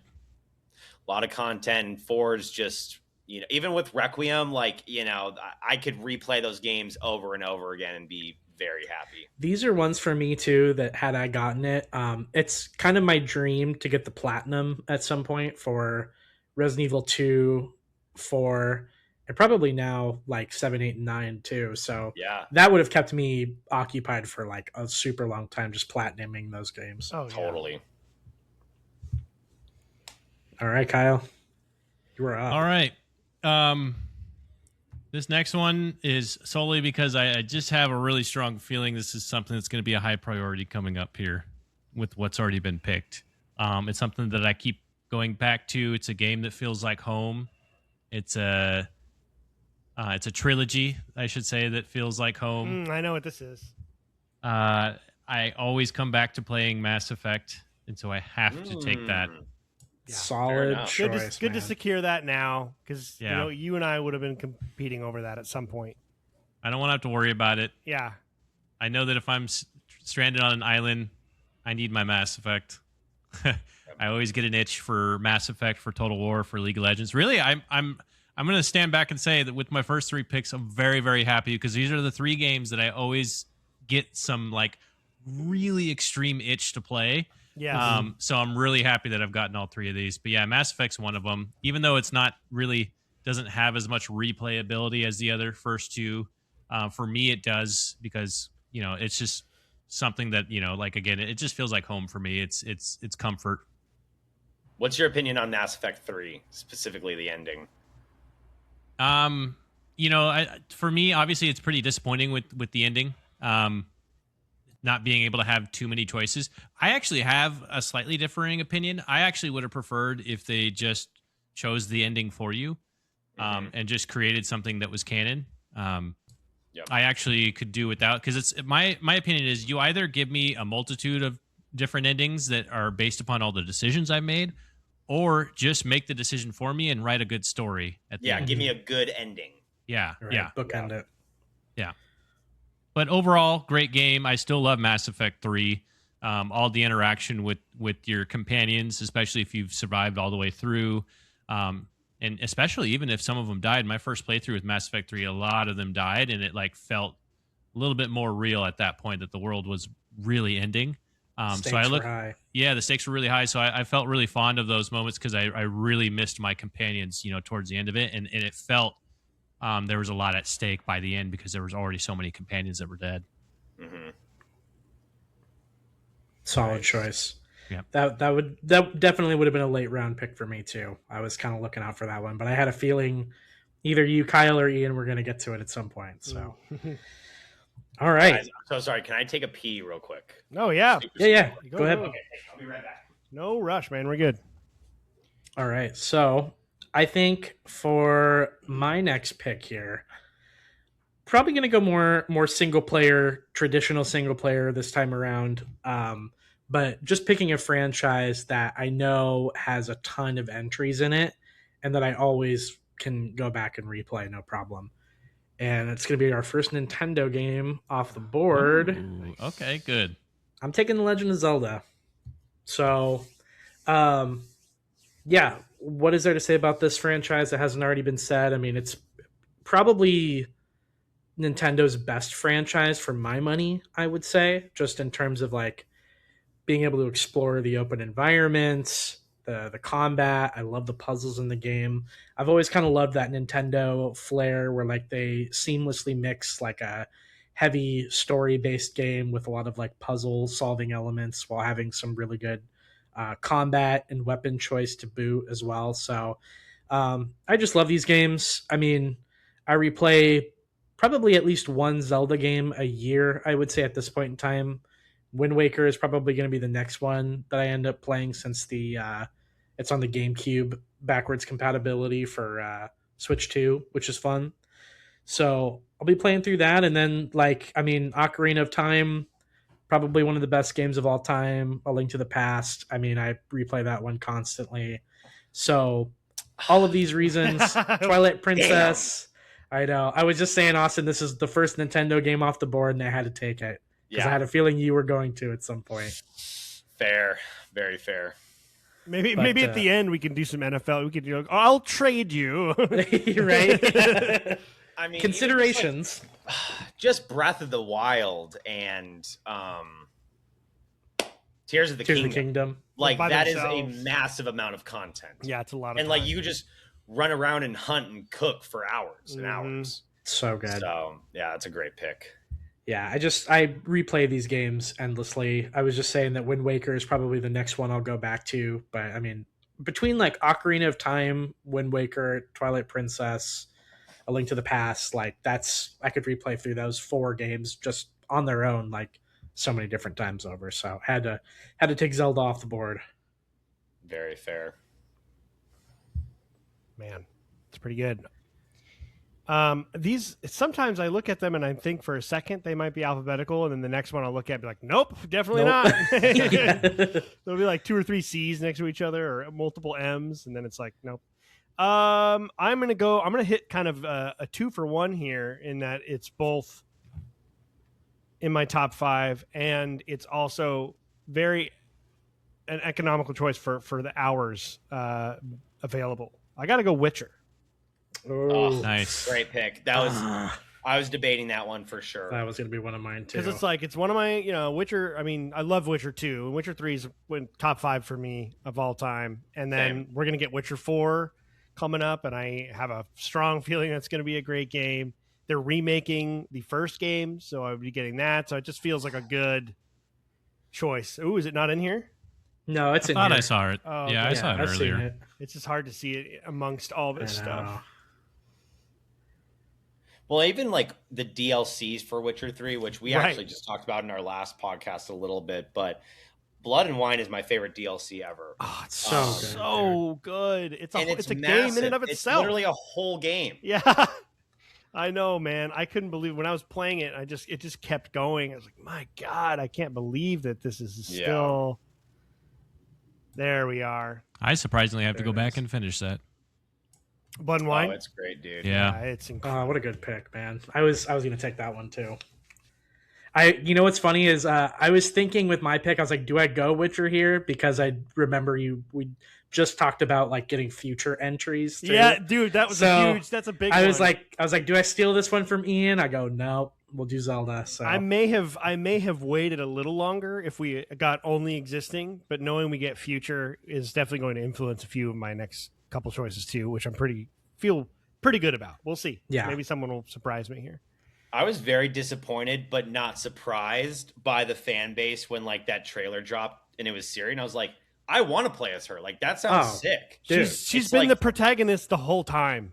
Right. And when you play her, it's great in 3. Yeah. It feels like you're very quick and flexible, and it's just like it's awesome. So the hate that it got, I was like, the internet always brings out the worst of people. Were you paying attention to the story? Because I know that you may play Geralt, but Ciri's the main character. Ciri's the main character. The whole story's about her. Yeah. Right. Yeah. Yeah, she's kind of the linchpin of the entire thing. So I think it makes, especially the only thing about The Witcher 3, you get those multiple endings, and there's one that's so obviously the canon ending for Witcher 3, especially now that we're seeing what Witcher 4 is looking like. Mm-hmm. I mean, if you've beaten Witcher 3 and gotten the ending that I think is probably the one that's easiest to get and the one that they're going with as canon, then you knew you were going to be playing her next. Yeah, there's 100%. Yeah. There's no way. So Totally. Great pick though, man. Yeah, Ugh. had to do that one. Had to get it. Wait, I don't have two, do I? I can't. I'm glad you're keeping track of how this is going because I don't. Yeah. You're always gonna pick two. Yeah, I think Yeah, you get all two. the Okay. bookends are always going to pick two The back to bookends back. always get two. Okay. Man. So I'm over here like, do I want to make a play for just straight up hours and personal? Like I like it. I don't think so. I think I'm going to wait on that. Man, trying to think of some different stuff. I feel like I should get some kind of strategy in here. Give me Crusader Kings. Ooh, okay. I need something. You to, son good of a stuff. bitch. Hey, you took Total War, man. Dude. I have to get a grand strategy game in here to sink endless time into. Oh So my that's god. that's Pick, my man. strategy pick. So Ian, I want to say probably 2 months ago, I was like itching to play a strategy game, and I like looked up. I was like, "What like best strategy games ever?" I've never even touched Crusader Kings, so tell me about it. Like, sell me it. I'm curious. Yeah, and I'm not like a franchise veteran at all. The first time I ever played was the most recent one, Crusader Kings 2, or is it 3? There you go, Three. Three, It's yeah. 3, yeah. Three, So, yeah. so there you go. Proof of what I'm saying there. I'm not like the biggest fan of the series, but so you have played Total War then. It sounds like. Yes, play Total War. Okay. So Specifically the 40K, or not the 40K, which I'm very stoked about. Warhammer Fantasy. But the Warhammer, which is like Age of Sigmar technically. I played 2. I think it was 2. okay. Yeah. Oh man, if you ever get the But chance, you gotta get on 3. well, because the thing Yeah. about the newest one? yeah, Yeah. 3 is Yeah. the newest one. The thing about that is that they have what's called Immortal Empires, and it's just all 3 games combined into a giant sandbox world map with every single faction that's ever been released, and they're all on this one Dude, giant It map. is sick. And it's huge. I mean, it's like 50 factions or something like that. It's just absolutely insane. And that's not even including like minor factions either. It's just playable ones. And each of those have multiple legendary lords that you can play that kind of change the way they play too. So it's absolutely nuts. It's great. It's so much fun. Very cool. Crusader God damn it, I Kings is hate like you. if you were to take the campaign map of Total War and you were to take all the development time that goes into the actual real-time battles of Total War and instead shift that to the campaign map, it's like Game of Thrones political simulator almost, where you're working on setting up trade and waging war, and you play as whichever, like the king or the queen, and you have a family dynasty and you have children and you have barons and you have to take care of all of their needs, and it's like medieval politics simulator is basically what I would call it. And you have to worry about the succession, and there's civil wars when your character dies, and if there's like 2 sons that are close in age, like they fight over who actually gets it, and then your country's torn apart because you didn't figure out the succession crap. There's like a bunch of it just goes and goes and goes. Yeah, and goes. writing in new laws that affect, succession and stuff like that, and how you are able to declare war, things like that. So Yeah, assassinating political that's very much rivals. my shit. yeah. It's Yeah. so it's kind of like a giant board game where, like, depending on what character or historical figure you start as, they all have different strengths and weaknesses, and it's just about like how good is your political intrigue skill, and then how good can you recover from having something happen to you. It's just endless amounts of depth to learn. I've really only played it for a little while. That's the other reason, is I would just get to learn how to play it in this world in which it's one of the few games that we get to play going forward. I could just learn every little corner of that game and probably get 5,000 hours out of that alone. Yeah. I'm Oh, so very mad sick. about this pick. Like the thing I've always said about Crusader Kings, the reason why I don't play it more often is because I can't stop playing it when I Yeah. do. Yeah, It's a problem. I kind of had to quit too before it got too bad. Yeah, because there's always the game is it's running live now. You can pause it to like stop and make decisions, but then you have to press play again, and then like the whole world is moving around you. And so they're, the other factions around you are declaring war and developing and changing while you're making decisions as well. So it's just kind of addicting in that way where it's like there's never really like a place where you're like, okay, I can stop here and go to bed, like it's just like constant. And next thing I know, it's like 4 a.m, and I'm like, dude, I have to stop. Like, yeah. Oh, it's so interesting. That sounds very much up my alley. 100%. Yeah, I think there's a really cool like Game of Thrones mod too for like the most recent one. I think there is. Yeah. Oh, sick. Mm-hmm. So that's kind of cool. Great pick. All right. Yeah, very good pick. All right, so for my next one here, I'm sticking with the same kind of theme here. Nintendo franchise that I can get a lot of mileage out of, that I play basically every year. I'm playing one of them right now, actually. Pokemon. Oh, yeah. Nice. Great choice. Boom. We're taking it. These games are, along with like World of Warcraft and Legend of Zelda and a bunch of other things, like my comfort food games in one like package. And the fact that I can get the original first 3 generations, all of the newer games coming out, some of the spin-offs too, just kind of was one of those franchises where I knew I was going to get a lot of mileage out of this one. I'm still playing through Leaf Green right now, and I'm like almost done. I just got to finish it out. But the fact that I can play through all of these different games and max out the Pokédex and all of them as well, I think is going to be a really good time. And one of the reasons why I knew I had to take it off the board. So, yeah, Pokemon, man. What can I say? Top 2 Nintendo franchises, really. So. Can't go wrong here. Yeah, that's a great pick for all the reasons, right? I mean, obviously those are classic games, and just you could just keep going and keep going and keep going, and then when you're done, just start over, right? It's like exactly. the loop is in and of itself. Is there even an end to it? I'm pretty sure there's like unlimited Pokemon. You can catch all the Pokemon, I guess, in whichever Yeah, that's true. It's If 1,100, I think, right now, and and more being added to the next generation. Crazy. So, jeez, nuts. Crazy. Hey, in Pokemon Go, you might find some friends on the island. Right? Yeah, exactly. Just my guy just sitting there by himself. Bunch of water surrounding. Yeah. Just to talk about Pokemon Go, I don't know if you guys remember, but like in my lifetime, that is the closest to world peace that I have ever like experienced. Yeah, walking outside and we were like walking around downtown Chandler, and everybody was on their phone. I was like, "Hey, you playing Pokemon?" They're like, "Yeah." It's just like everybody was happy. It was this new thing. It was beautiful. It was really beautiful. It was that 3 to 6 months or whatever it was when the game first came out. I remember like walking around my office building with my coworkers, like on our lunch break, like playing it, and then we'd go back, and then like before work and after work, we would meet up for like, beers and stuff, and then go catch Pokemon there. So it was a good time, man. I remember Taylor, like we went with, I can't remember if you were there or not, but it was like the whole crew. It was like Kevin and Jimmy and Tim and Tim's brother Mike, and like our whole crew down at like Tempe Town Lake with the other 200 million people that showed up to play that.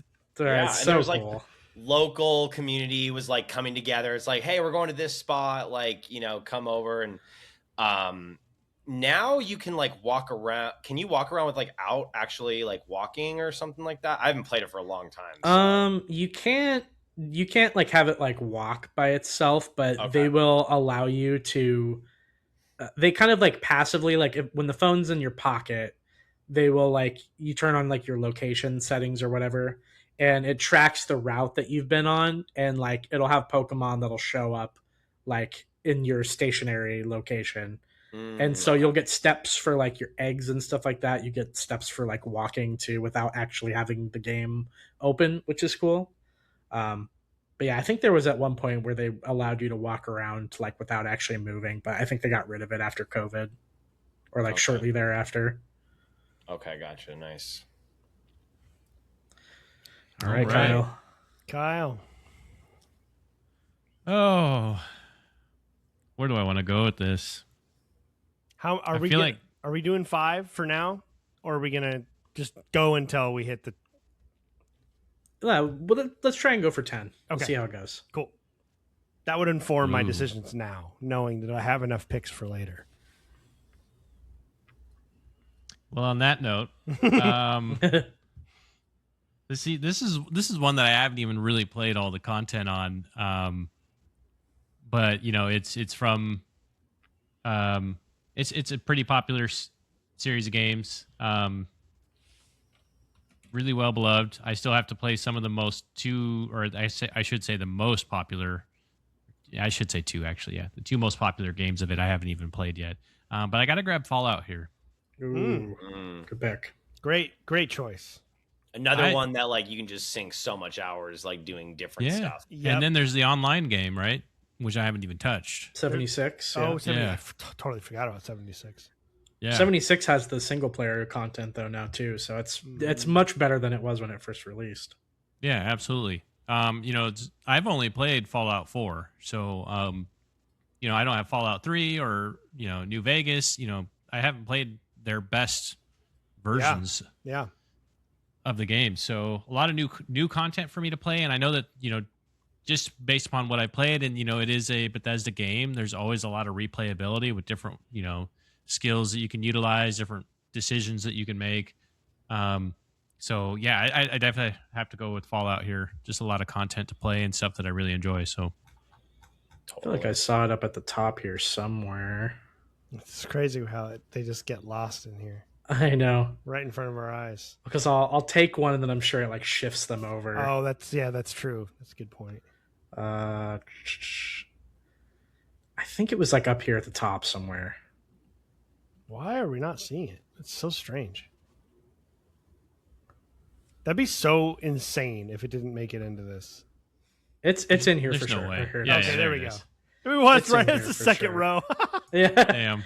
it's the black background. It's hard to see the black It text. is. Yeah, it kind of just disappears. Yeah, very good choice. Very good choice. Solid choice. Okay, I have a question. Are there on this deserted? Well, I guess deserted means no. So, but If you no go to play indigenous online, people. There's no people on the island that I can play games with.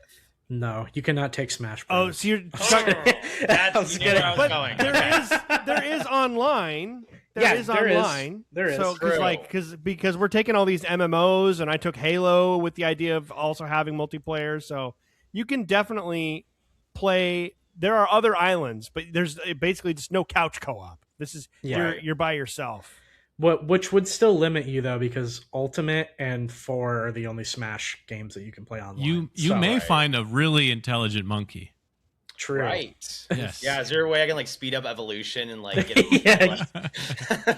turn? Put 1,000 monkeys in a room with a typewriter. They'll make Yeah, Shakespeare. exactly. In that case,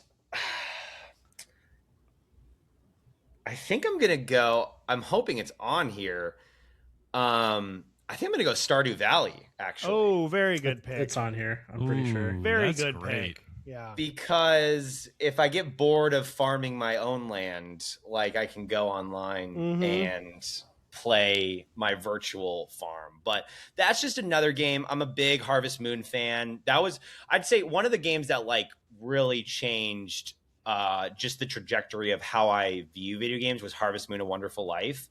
And big Animal Crossing guy as well. And Stardew Valley is like a perfect marriage of those things. Yeah. And there's just so much to do. I mean, I've sunk a lot of hours into it and I still haven't like done everything. So it's a comfort game. I mean, and if I'm on an island, I definitely going to need some comfort. So even just like hearing that intro sound like would make me feel good. So Good point. I'm definitely going to take that one. That is a Oh, good Croc one. is on here. That's hilarious. I know. I'm taking that. There's some interesting ones on here. I know. There's some that I don't even recognize. But you got honestly. Poke Park, isn't that just Pokemon? Yeah. Here, I'm also going to use the restroom super quick. Be right back. Okay. This is becoming a game within itself. I know, right? Trying to find it in this Can massive we find list. the game? I'm pretty sure. What a great saw pick, it though, on man. here. Yeah. Yeah, And I mean, the it's versatility of it too, being able to just kind of play it on anything, like assuming that on this island you have, several different consoles, whether it's like a handheld or something, so you can just chill and not have to be in front of a TV. I'm trying to imagine a TV on an island, which is funny. Right. Well, I was gonna say I think it's the game that I have bought on the most consoles. So I bought it on PS4, I bought it on PS5, I have it on mobile, I bought it on my Switch, and I have it on Steam. So it's like, Yeah, I You got just it everywhere. Yeah, I love that game so much, and I'm hoping we have it. Yeah. If not, I can add it on here too. But I'm pretty sure it's like I've looked at the list several times, and it's kind of one of those things where it's like I'm pretty sure I've seen it on here, but there was also like 500 of them. So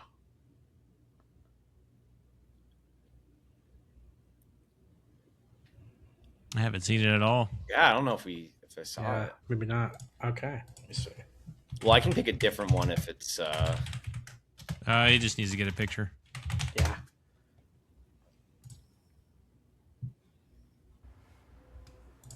Put it in there.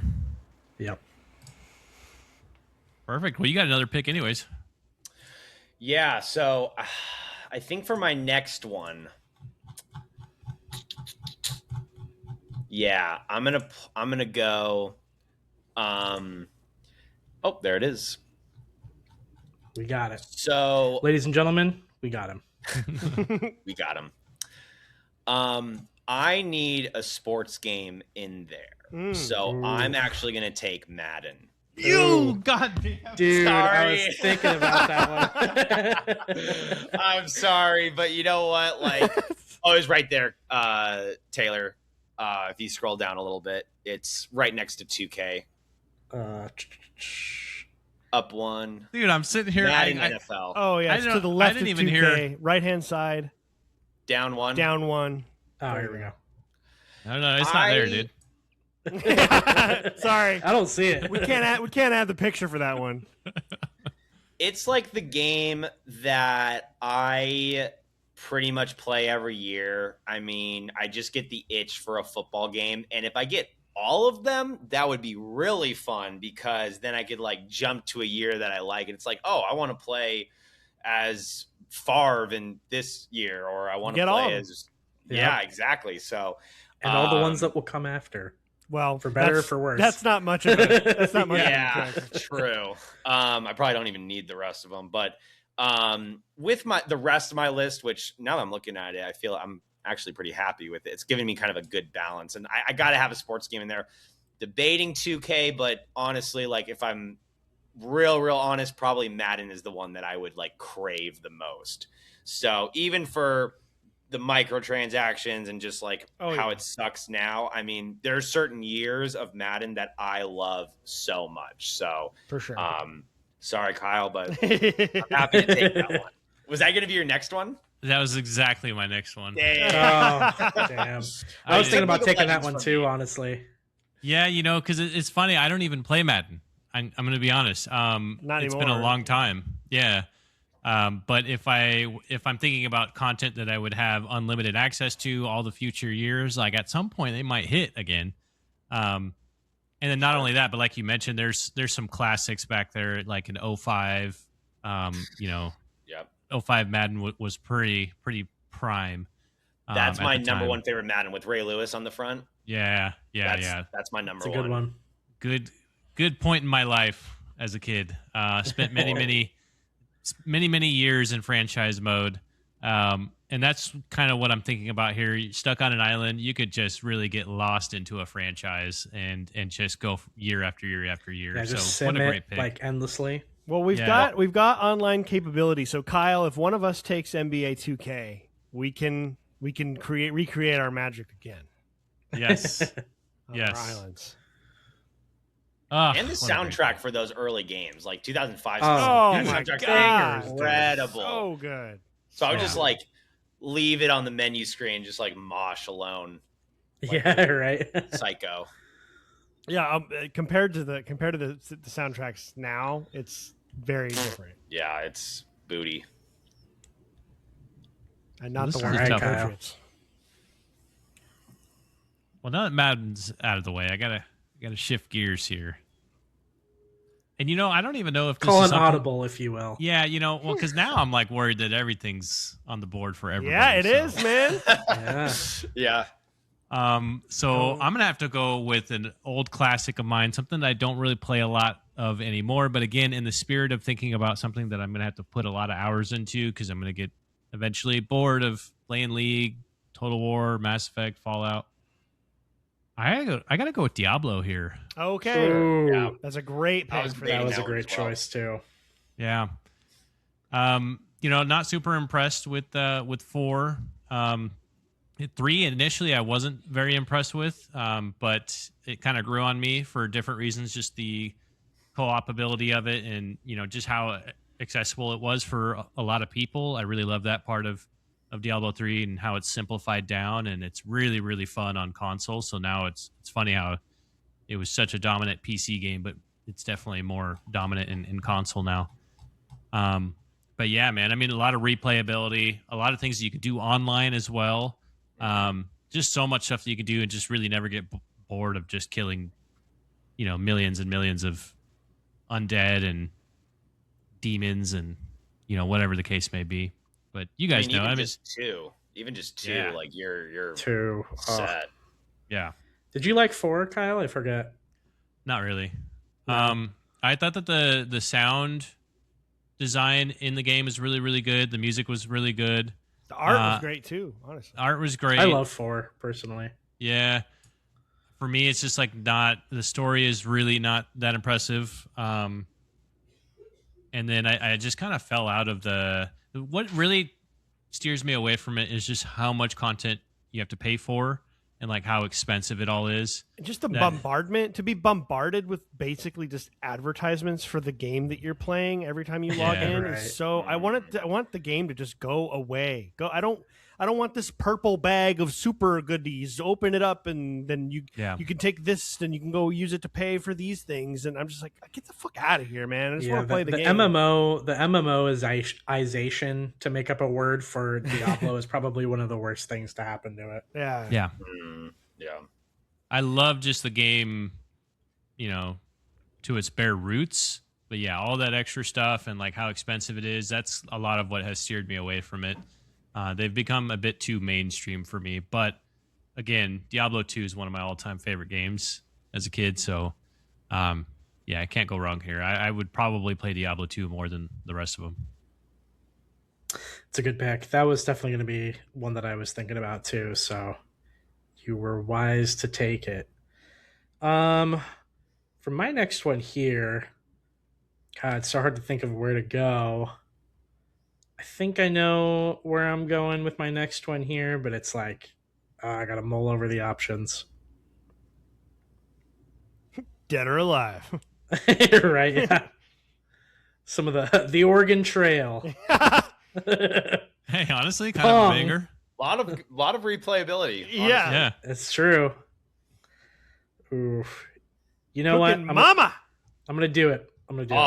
Shout out to Cooking Mama. I know what The I'm Wii doing. version, chef's kiss. I mean, Cooking Mama's Kiss. yeah. That was such a great game. Where is it? Did I you know say where what it it was was? at. Did you say what it was No, yet? Oh. no, not yet. Sorry. Oh, I'm gonna take Dead Space. Ah! Oh, interesting. Oh, Okay. man. There we go. Wow. So, I love Dead Space.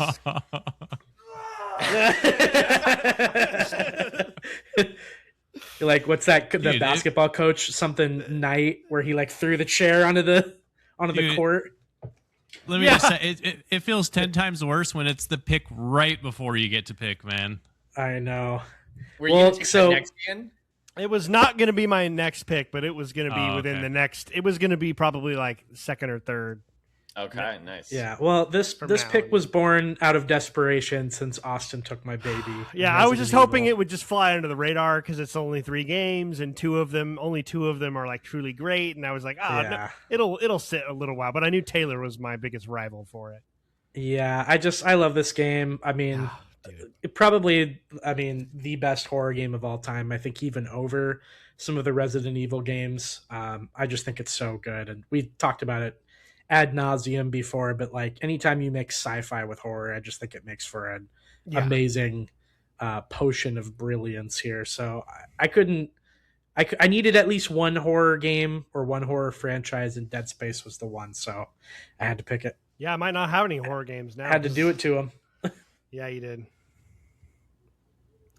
Some of the most satisfying like deaths ever, especially with yeah, the plasma gun or what was it? Plasma cutter. The plasma cutter, that's like my favorite video game weapon ever. So like, good. I love changing the alternate fire too from the side of the X to the Y axis. I don't know how I didn't get it because I must have like accidentally screwed it up, but I played through the whole game. One of the achievements for Dead Space is through the whole game with nothing but the plasma cutter, and I did it. But oh, nice. But I didn't get the achievement, so there must have been some moment somehow. Where like when you first get another weapon and it gives it to you, like maybe I accidentally fired it at some point or the game registered that I used it somehow. I don't know exactly how it works, but I feel That's like shitty.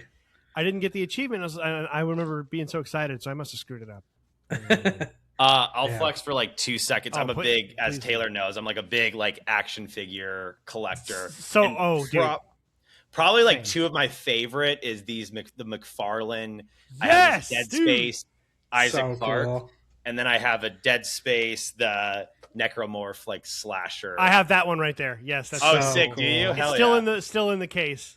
Nice, sick. That's very cool. So that's awesome, dude. I love Dead Space. Me too. Yeah, dude, he's got a bunch of like in front of his computer there where he's looking at. He's got a bunch of action figures there, like some that's awesome. Old school Resident Evil, some like Metal Gear Solid statues. Hell yeah, just some cool shit. Man. Yeah, all my stuff is upstairs in the TV room, but yeah, that's super cool. I love that. Yeah, I'm just like that as well. I have an Isaac. It's just like it's like a small, I don't know, maybe 8-inch tall statue of the original Isaac.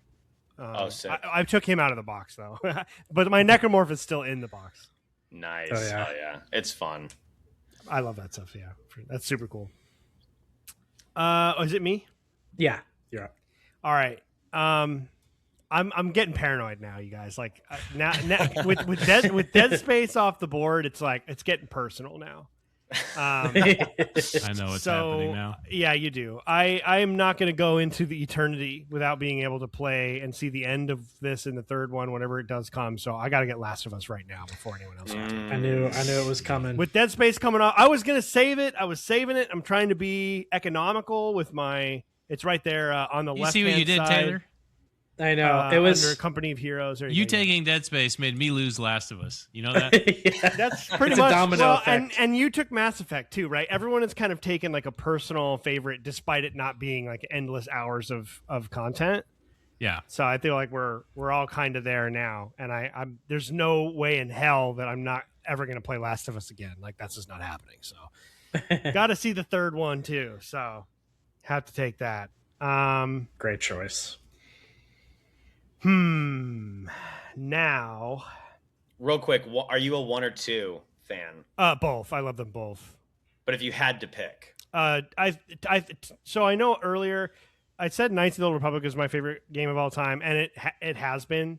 But I actually, when we did our top 10 games as a when we kind of brought the show back, and I did actually move it. And Last of Us Part 2 is my favorite game ever. I totally agree. I think part two, when you switch over to Abby and it's like, here's this person that has been villainized that you hate. Now you're going to play that. No. I've never experienced that in any piece of fiction ever. No. And it just brought like an empathy to games and like okay, you hate this person. Now you're going to see the world through their perspective. Not everything is as it seems all the time. And right. Exactly. And I became more of a fan of Abby personally. Yeah. And the hate that Last of Us 2 got, especially from specific YouTubers, was just like, I've never like been more upset because I'm like, you completely missed. Yeah. Right. You've never seen something go over the collective head more than that, I don't think. It's like, boy, so you really just did not get it.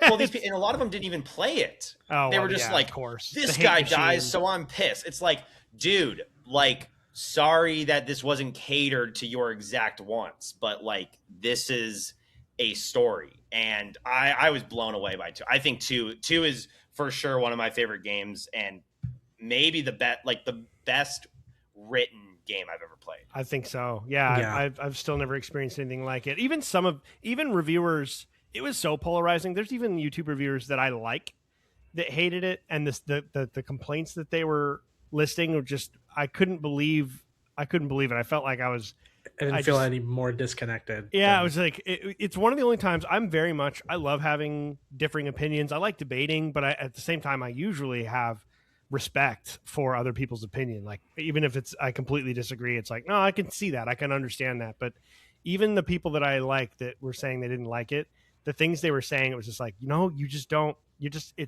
not looking at it. You're just looking right past. You're right there. It's like, I remember people, oh, okay, so Ellie's evil now. You're like, no, that's not. That's, oh my God. It's just like, it's it's so crazy. Ellie is probably my favorite fictional character ever in anything, movie, book, 100%. film.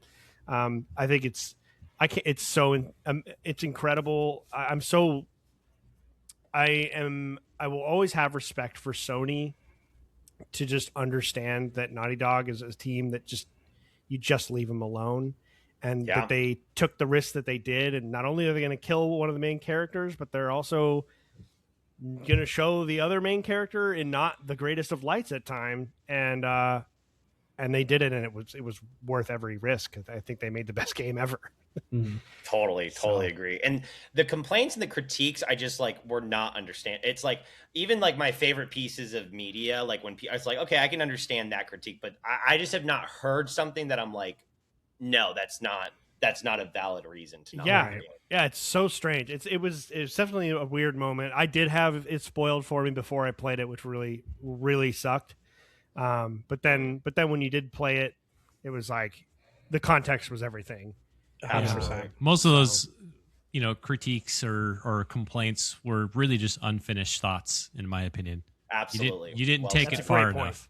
Yeah. You're right about that, but what comes next? Take it a little further. It's like honors English teachers or whatever. Like, yes, that is correct. Yeah. That is a observation, but why? Right? Keep going. Keep digging. Keep thinking. That's a great point, Kyle, for sure. Yeah. Totally. I have another pick, right? Shit. Yep. Okay, I'm down to 3. I'm down to 3 things here. And but the thing is, I feel like they're all safe. But The Last of Us was my defensive pick, so I guess I'll go with a safe pick. I'm going to go straight economics here. I mean, personal love, but also, especially knowing we get future ones, it's like I'm taking Assassin's Creed. Nice. Oh, wow. I had a feeling. I knew you were going to take this one. It was just a matter of when. I know that I didn't. I could have saved it for later because I don't think anyone. I don't know about you, Austin. I know the two of you probably wouldn't have taken it, but for me, it's like it's a combo of there's some really great games in there, but even the ones that are just decent, 6 out of 10, 7 out of 10s, which is a handful of, it's still just they're huge and they're not bad by any means. So it's just like an endless font of games, basically, just within one. And I'm such a history geek. So I was going to say, and the history behind it is like such a blast. Yeah. What's your favorite Assassin's Creed? Man, it's tough. I mean, from a objective, I think the best games are the Ezio games. So 2 and Brotherhood. I think he's the best character. That's when the series was at its best story-wise. As far as gameplay and setting and graphics and stuff like that goes, it's probably a toss up between Unity and Origins. Okay. So those are probably my 4 favorite right off the bat, but for different reasons. I love Unity. Unity is because everyone hates on it because it was so bad when it came out with all of the technical hitches and it wasn't very well polished. But I think it's maybe the most underrated game in the series. It's excellent. I love Unity. Oh, so interesting. much. Yeah. I never played Unity. My favorite's Black Flag. Black Flag is phenomenal too. That's true. Yeah, I love just riding around. One's getting remastered. They're showing it off tomorrow, actually. Oh, really? Nice. Yeah, That's cool. yeah. It's I didn't know that. they're doing a YouTube reveal stream or whatever tomorrow. Yeah, that pulled That's up on my cool. TikTok. Yeah. Yeah, Black Flag. I kind of forgot about. I love Black Flag as well. Yeah, but Unity. Oh man, so good. It's so good. Dude, it just I want to get back to the wasn't done. series so bad. It's. I would say like as a whole, it's like an 8 out of 10 series. Like it's very solid. There's a couple dips in quality. There's like one or two pretty big dips in quality. And the first game was more of a proof of concept, and it's a great idea. And in 2007, it was really awesome, but it feels a little repetitive and shallow now because you can kind of see what it was going to be. And then there's like 2 games in the series that are like, all right. And then all the rest of them are actually really good. I think people just if you annualize anything, people are going to start hating it. Understandably. It's just too much of a good thing. Assassin's Creed, that's what happened. Too much. They just as soon as something comes off of a factory line like that, it just loses a little bit of its charm. For sure. You got to be able to miss it, you know. But a pretty high bar of quality. I don't think Ubisoft gets credit for that because they suck at so much. But like the worst game in the series is probably like a 6.5 or a 7 out of 10. Like I know there's other games that are a legendary series that have some awful games in them. There's no awful Assassin's Creed game. They're all at the very least like decent. Good, yeah. So all right, those are my 2. All right, this one is another RPG franchise that is very near and dear to my heart. Has a lot of, not a ton of entries, but enough that will be 100+ hour experiences that I could really sink some time into. So I'm taking Persona. Okay, nice. That's your Assassin's Creed. Like I feel like that's pretty safe. I don't know, Austin. I don't know your taste yet all the way through, but like Kyle and I would never have taken that. So it's one of like you've locked it up. Yeah. So I knew I had to take Persona. I love 5. 5 was kind of my introduction into the series, and then from that point, I played like 75% of the way through 4, and I'm probably about 75% of the way through Metaphor right now. And Metaphor is probably my favorite I've played of it. You know, it takes the Persona formula and kind of puts it in a high fantasy setting, which I'm already a huge fan of just in general. And yeah, I just love these series. I love the social sim elements of it, kind of like currying favor with like your party, getting them stronger through like going out and doing events and things of that nature with them. And then you like during the day, kind of running errands and hanging out with your friends and stuff like that. And then at night going back into the dungeon and doing the crunchy RPG number elements stuff. So these games I just think are super fun. I think if I were to try and platinum these, I think that could be like a big like experience unto itself. But yeah, if I'm just going for pure feel good kind of like RPG games that I could sink a lot of time into, I couldn't think of a better one than Persona. So it was definitely going to be a late round pick for me. So I thought I would get it out of the way now. Valid, good choice. Very valid. Absolutely. Heck yeah, man. A lot of content. Right. Yeah. Oh my so God. much. Yeah, they're all like 90+ hours. So yeah. Oh, at least, especially 5. I mean, yeah, 5 I put like a 120 into, so it was crazy. Wow. Yeah. That's about what I'm going to put into KCD2, to be honest. Yeah. There you go. But good choice, man. This next one for me is mostly because I don't trust Austin at this point. Fair. I've been untrustworthy so far. Right. And you're not going to take away all of the good sports games. So we're going to go NBA 2K at this point. Let's go. That means I can play it with you online. Yes. Maybe not. I don't know how that works. I guess not, because I don't get to have it. So never mind. You get to play with some rando. Right. Yeah. Right there, Taylor, next to I thought I saw wrestling. Next to the WWE and Kingdom Hearts. Oh, here we go. Yep. One of my least favorite things just generally in life is when someone can see something clearly on a monitor that you can't for some reason. I don't know why. why. It's right there. It's there. Do you see it? It's right there. And you're like, no, I can't see it. Dude, no, I've always had an issue with it. I've always had an issue with it. Whenever somebody tries to tell me where something is on a monitor, I lose all like I start to panic. I start short circuiting. Yeah, it's like a crash zoom on my forehead, like a drip of sweat. You're like, yeah, multiple drops of sweat. I can't find it. But that's a good one. I mean, at this point, Kyle and Austin, you've taken all the really good sports games. Well, I don't know. Maybe. Yeah, there's one more. Yeah, there is one more. There's two two big more. ones for sure. There is one more. Yeah. I mean, if you're gonna take football away from me, I'm gonna play some basketball and get deep into it. The thing is, I need to get deep into a franchise mode of some sport. That's what I'm thinking. Right. So. Well, even my player, it's like, man, if I'm on this island, like I want to pretend I'm a basketball player for a little bit, you know? Yeah. Right. And definitely, I feel like NBA has the best, like, my player of all the story, sports games. Yeah. For sure. 100%. Specific ones, especially, like, it's like, oh, some of the story and the narrative is, like, kind of good, you know? Yeah. Okay. All right, so I'm going to take here Grand Theft Auto. Oh, nice. That was definitely on one. my short list. Because, again, like, I feel like on this island, I'm just going to want to run around with an RPG and, like, destroy some cop cars for a little bit. And the online factor, like, there's just a lot there. So, but my personal favorite's Grand Theft Auto 4. I think the story in that is, like, so awesome. Love the Mafia, Sopranos, like, you know, story. The DLC, Ballad of Gay Tony, like, it's just, there's a lot there. And then 5's awesome. And then 6 as well. I know, dude. They're so good.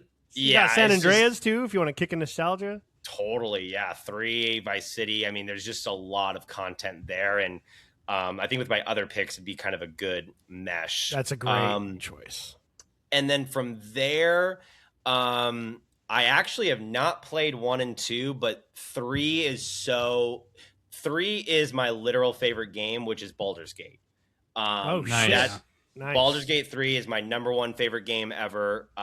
Love D&D, and it is like the perfect representation of D&D. And so that's another game that, like, I could just make characters over and over again and find a lot of different stuff to do with it. And I actually even haven't played. Actually, I take that back. I have played a little bit of 1, but I'd be fine going back and playing those as well. So that would just kind of scratch that D&D itch. Well, you helped make my decision for me. What's that? You helped make my decision for me. Yeah, Were I you know. thinking Baldur's Gate? No, I wasn't thinking of Baldur's Gate, but there's a game I want to pick, and I just didn't know when to pick it. We know what it is because it's on his been what you're playing every week. Yeah. If you scroll, I actually saw it, Taylor. Sorry, if you. Oh, I saw it at 1.2. So it's on here for sure. I've seen it a couple times as we've gone up and down. I know that it's like it should be somewhere in the middle. I think it's by like now a yellow. It's kind font. of gold, like a bronzy, goldish. It's pretty small though. So sorry, I did not think about this element of the of the show of just me honestly, finding stuff. we haven't spent that. Hey, at least you got much time Kirby. Yeah. I think it's a little bit further down. I think it's up more actually. Oh, okay. Yeah, there it is. There it It's is, right in the nice. middle. There you go. Yeah. Good call. Good thing you didn't listen to me. We'd still be looking. Great Yeah. pick, though. So, like I said, just that D&D like itch has now been fulfilled, which I definitely will have on this island That's if I can't actually play D&D with people. Yeah, and you can do Dark Urge. You can do Tav plays. You can do whatever. You could play as any of the pre-made characters. I mean, endless possibilities. 100%. Good stuff. Yeah. Yeah, for me, mine's pretty obvious. If I'm going to be stuck on an island, I need me a tactical RPG. Baldur's Gate is a good choice. For me, it's Divinity Original Sin. Which I haven't played. I literally have not played the Divinity or Original Sin 2. So that's like very, very soon I'll be playing that. Yeah, you're going to love that game too. Not as, obviously it's older, so it's not as complex as Baldur's Gate is, but especially with the new Divinity on the horizon, it looks pretty sick from the stuff that I've seen so far. So, yeah, right there, Taylor. It's right under the forest on the right, all the way to the right, and then up like 3. Up 3. Oh yeah, all the way up. There you go. Oh, right below the forest. There we go. Yep. Nice. That trailer is like one of the best trailers I've ever seen. Dude, I was getting some like So classic good. Diablo vibes. I know. I thought it was a Diablo game at first. I'll be honest. Well, It and I felt like it. appreciate that. I mean, Baldur's Gate to me feels it's very, very dark fantasy, and it seems with this third one like they're even more going into the dark fantasy era, which and having some like religious stuff in there, I'm just like it screams everything that I love. So I'm very stoked for that. Yeah, I'm pretty pumped for it. So yeah, I got to get my tactical RPG, and because I know that these guys aren't really See, this is what I'm saying, man. I can't trust you. So I gotta be. We have pretty similar tastes in some areas. Too similar for this tier list. This is why this is fun, though. I love the stealing. And what's cool about this is like if we were making lists of if we were giving our top 10, like it would look nothing like mine. Would look not a lot like this. I'd have a few of these, but yeah. Though like the way that we're deciding to choose these is really changing what I'm going after for sure. For sure. Yeah. Other than like Last of Us.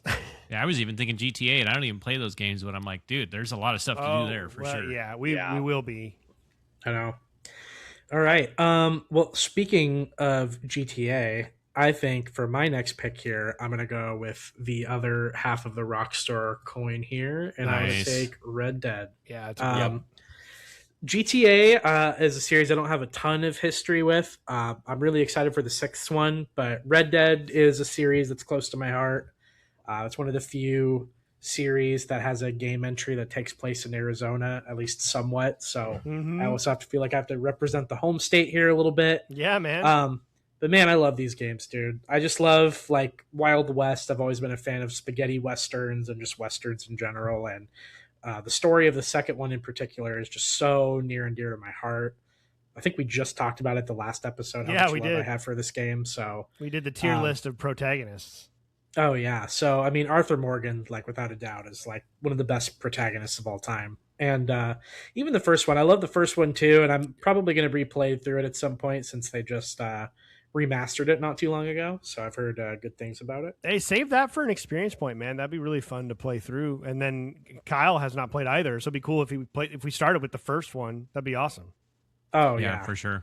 So how long ago did you play the first one, Taylor? I think I played it like close to when it first came out. So it's been a very, very long time. Like probably like 2012 maybe. Yeah. Somewhere around there. That was on our podcast. That was like I think the third episode we did, or no, maybe a little later, but we did the first Red Dead Redemption, and it holds up surprisingly well. Like it's still very, very fun. Red Dead Redemption 2 is one of my favorite games ever. Like exactly what you said. It's just like scratches all those itches, but surprisingly the first one holds up very well, and Undead Nightmare is like a blast. Oh yeah. Had to do that one too. And even though the online isn't as prevalent as obviously GTA, there is an online element to Red Dead, which is kind of cool too. So true, yeah. All right, Ian. I'm nervous now. I don't think you need to be necessarily. I'm gonna one thing I'm trying to cover. I'm trying to cover like the gameplay styles, right? That's been kind of one thing for me. Yes, I want hours, but I also want to be able to change it up completely. So why don't we go with Mortal Kombat? Nice. Right okay. Nice. I'm not the biggest. This is more for Austin because you guys know this. I'm not the biggest fighting game guy. I grew up playing Street Fighter on SNES, but I never really got into the characters that much. I've always just been like a sucker for Mortal Kombat. When I was a kid, I loved the ninjas, and the movie came out, and so I have like this hyper sentimental attachment to Mortal Kombat, even though from like the perspective of fighting games, it's considered like one of the not it's been more inconsistent and not as good as some of the others. I just love the characters and the campy lore and the bad movies and so good. and I also like the newer ones, like since NetherRealm came out of as a phoenix out of Midway's death.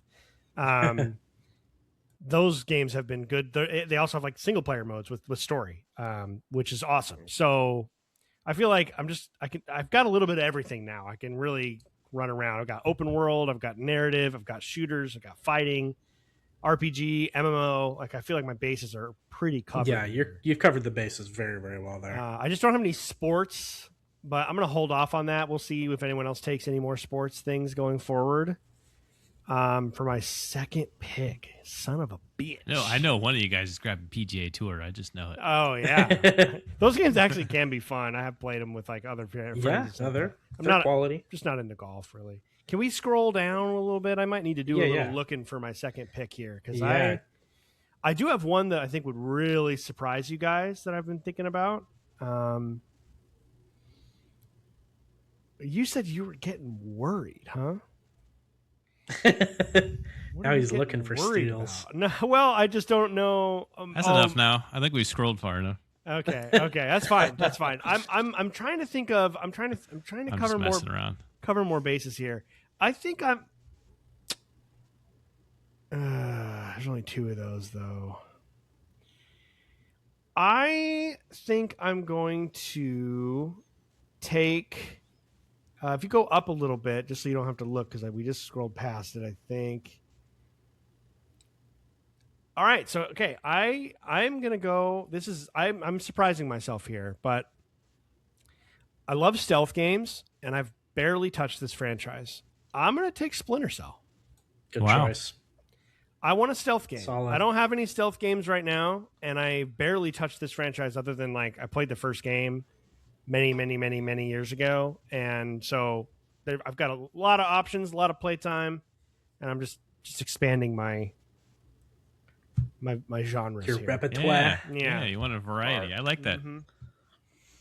No, that's good. And you're not left wanting for games either. There's like There's a bunch of them, close and to 10 games. they'd all in be that new series. to me because I have barely touched it. So, Yeah.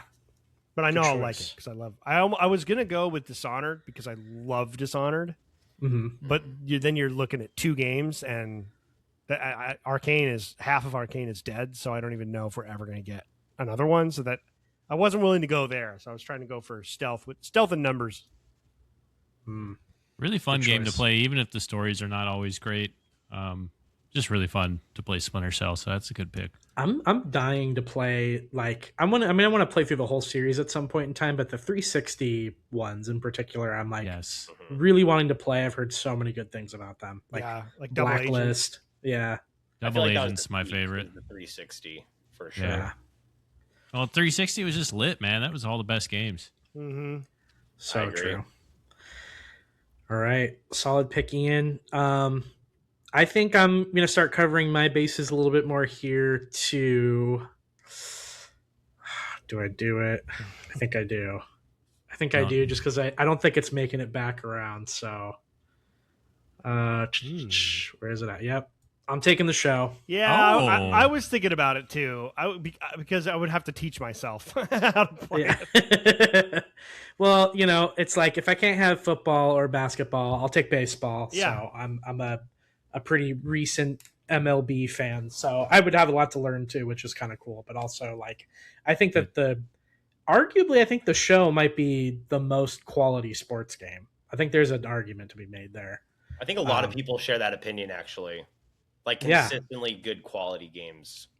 Yeah, I mean they're solid. I think the last one I played was either like MLB The Show 21 or something like that, or 22, and I thought it was a really well done, well made game. So just kind of one of those ones where, like you guys kind of mentioned, as I'm on this deserted island, I know I'm going to want to play through a franchise and be a dope pitcher or something and just kind of go through the season and play all 162 games or whatever it is. So You got the time. yeah, you're right. I was like, I might as well take one of the sports games. So Yeah. MLB The Show was Dude. had to be on there. And with baseball specifically, because I don't know the sport well enough yet, I'm still trying to learn. But I remember last time I tried to play the show and I played a franchise mode, I stopped playing because there was so much I needed to learn. It was Yeah. so it just kind of embarrasses Madden. Yeah. Like just the level of depth. It's like different types Very of mechanic contract. Do you want to backload and front load them? You're like dealing with how much time you have left? What is arbitration? Like all of this. Yeah, you're developing stuff. your players in Holy AAA, shit. Double A. Yeah. It's like, what is going on It's here? so detailed. So that's a good pick, just because Deep. you're just going to be learning forever.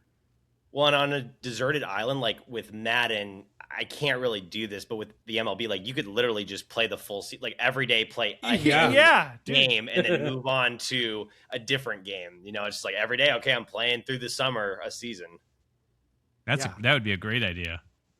For sure. 1 game a day. Yeah. Take a literally. bite. Take a bite every once in a while. Exactly. Yeah, that's sick.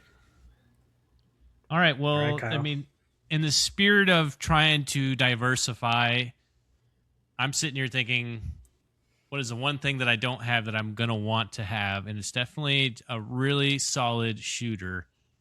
If my favorite all-time shooter of all time is Halo, right? Mhm.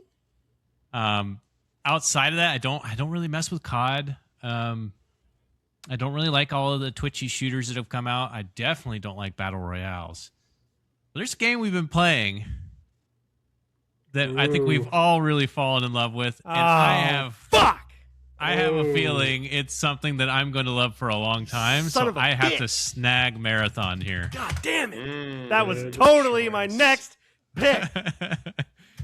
I need That one I know is for sure not in there, so I gotta add it. I need a shooter, and the only shooter that I've really loved since Halo is Marathon. Mm. I've heard. I haven't touched it, but I've heard only great things about It's it. so fun. We've been Well, having so yeah. much fun with it. It was kind of in like development hell for a while, right? Like they kind of had a tough time putting it out. Yeah, and then you consider the legal issues that they had with the with Destiny. the art being stolen. Oh, that, yeah. Yeah, I Yeah, think I- for a while there, I was kind of like off on Marathon, I was, and I couldn't Yeah. agree more. I was so off on it, and then I watched Chris and Dustin and Colin from Sacred Symbols stream it. Chris and Dustin were playing, and Colin was just watching them, and Chris was just breaking it down, just talking about all of this, and I was watching it. I'm like, wow, I was way off on this. Like, it was just sort of that terrible YouTube hate circle that just gets created around every game. Unfortunately, it's just really loud and big for Marathon, and I was Destiny. Stuff I liked about Destiny, but Destiny was overall kind of a letdown from Halo. Like going from Halo to Destiny for Bungie is like, yeah, they're good, but it's just not. The Marathon is. I think It's so good. as we keep going in the year, hopefully it sticks around for long enough. Like that could become a contender at some point. I think for being like up there. yeah. I mean, like I said, I don't sure. say it lightly. I was absolutely in love with Halo. My younger years, Halo 2, Halo 3 are just some of the best moments of my life in general. And, I haven't really felt, obviously it's not at that level, but I haven't felt this much for a shooter since Halo. Most shooters just kind of just don't really stick with me. I'm not really impressed. Marathon has a vibe and a feel about it that is just like, it just really is ingrained in my mind. And it's like, honestly, all that I've been really thinking about over the last couple weeks is jumping back in and playing some more Marathon with you guys. The universe is incredible. The characters that you're interacting with, it's got a really good story for an extraction shooter that continues to grow. It hasn't slowed down at all. There's just so much of this game that I'm in love with that not only satisfies the shooter end of it, which obviously I think Bungie's really good at getting down the Masters. They're the best. Yeah, they're incredible at just making it feel like a really good shooter. And then on top of that, you add the fact that they've created a really great universe and a good story behind it. It's a pretty big hit for me. And the difference you could play it online, obviously with a crew, which is a blast, but it's like a totally different game when you're solo. It turns into like an Alien Isolation horror stealth game. Yeah. So I feel like it has legs, because it's not, you don't have to have your two friends available all the time to make it playable as well. Absolutely. Yeah, great choice, Kyle, and a new pick too, which is kind of cool. I love to see a newer game kind of make it on the list there. Yeah, that's why I was like, it's kind of risky, and I didn't know if you guys would throw it up there, but I'm also like, I have a feeling one of you guys. I was going there soon. Yeah. Yeah.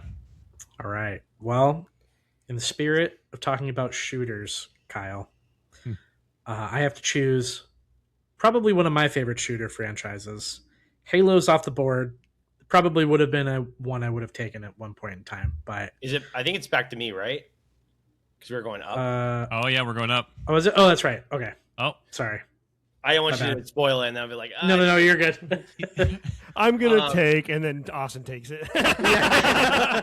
Probably what'll happen, but No, I was looking at my list and I was like, I don't have a shooter, but I'm thinking of a couple different games actually, and one that like I keep thinking about. It's not a game that I would say is in like one of my favorite games, but in terms of like just endless amounts of things to do, I'm gonna take Minecraft. Actually, Nice. Yeah, I was thinking about dude. this one too, actually. Yeah, really Yeah. good pick. Mhm. it's second. Yep. That's a very good pick. I just think like that is something where again, endless amount of time. Like if I wanted to do a survival mode, creative mode, like I could just have so much fun with that. So would kind of scratch that itch. And compared to like the monster it is now, like I would not say like I'm, I've not. I mean, I was in the beta for it though, like the original, like Same. when they were doing it. So, and I thought it was amazing. I still love it, but I think for this situation, it's the right pick.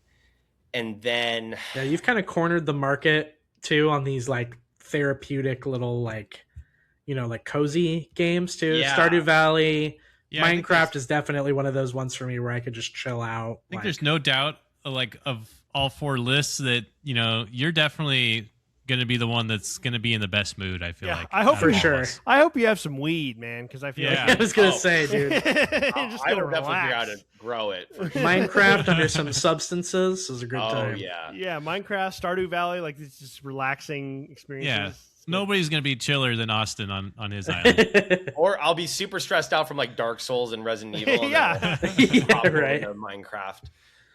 And then for my next one, I love strategy games, and I gotta take one. I'm just debating on which one to take. I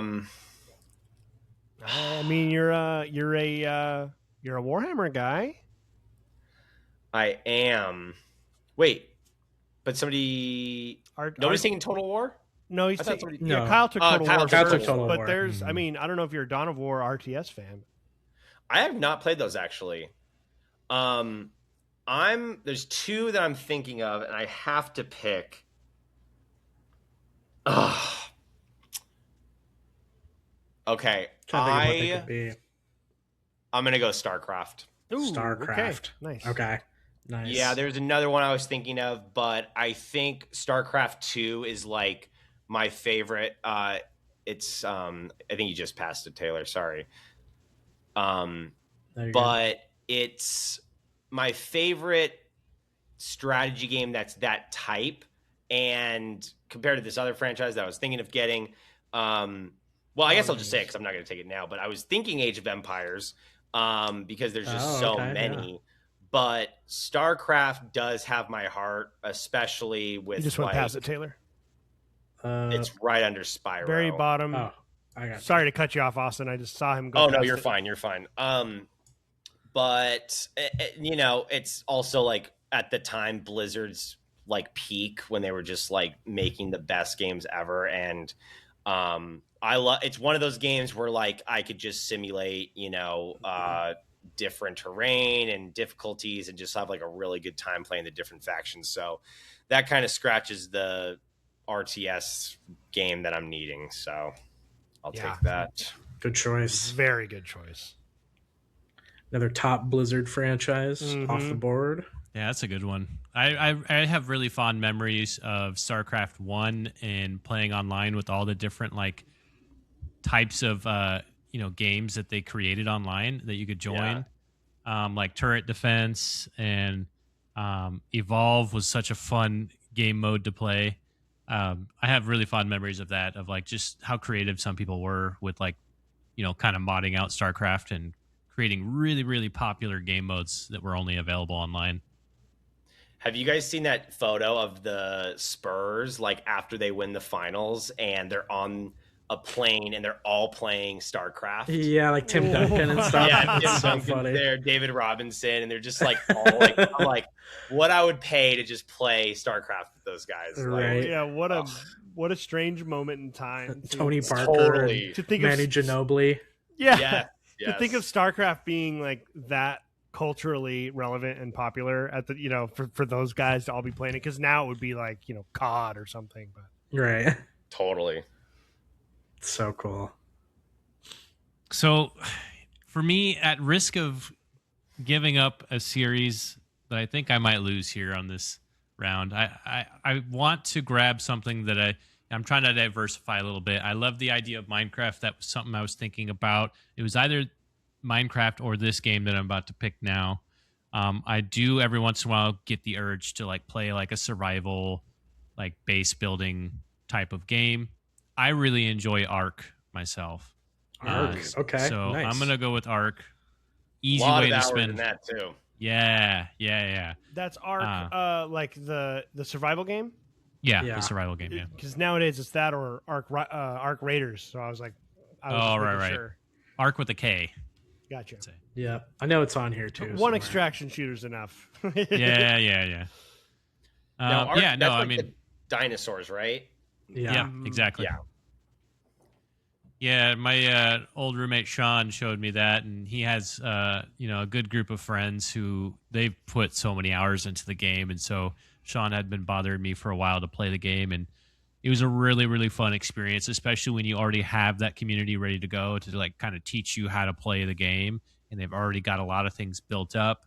And they kind of taught me everything about how to tame the certain dinosaurs, which dinosaurs were used for certain tasks that you could use them for, and why you would want them.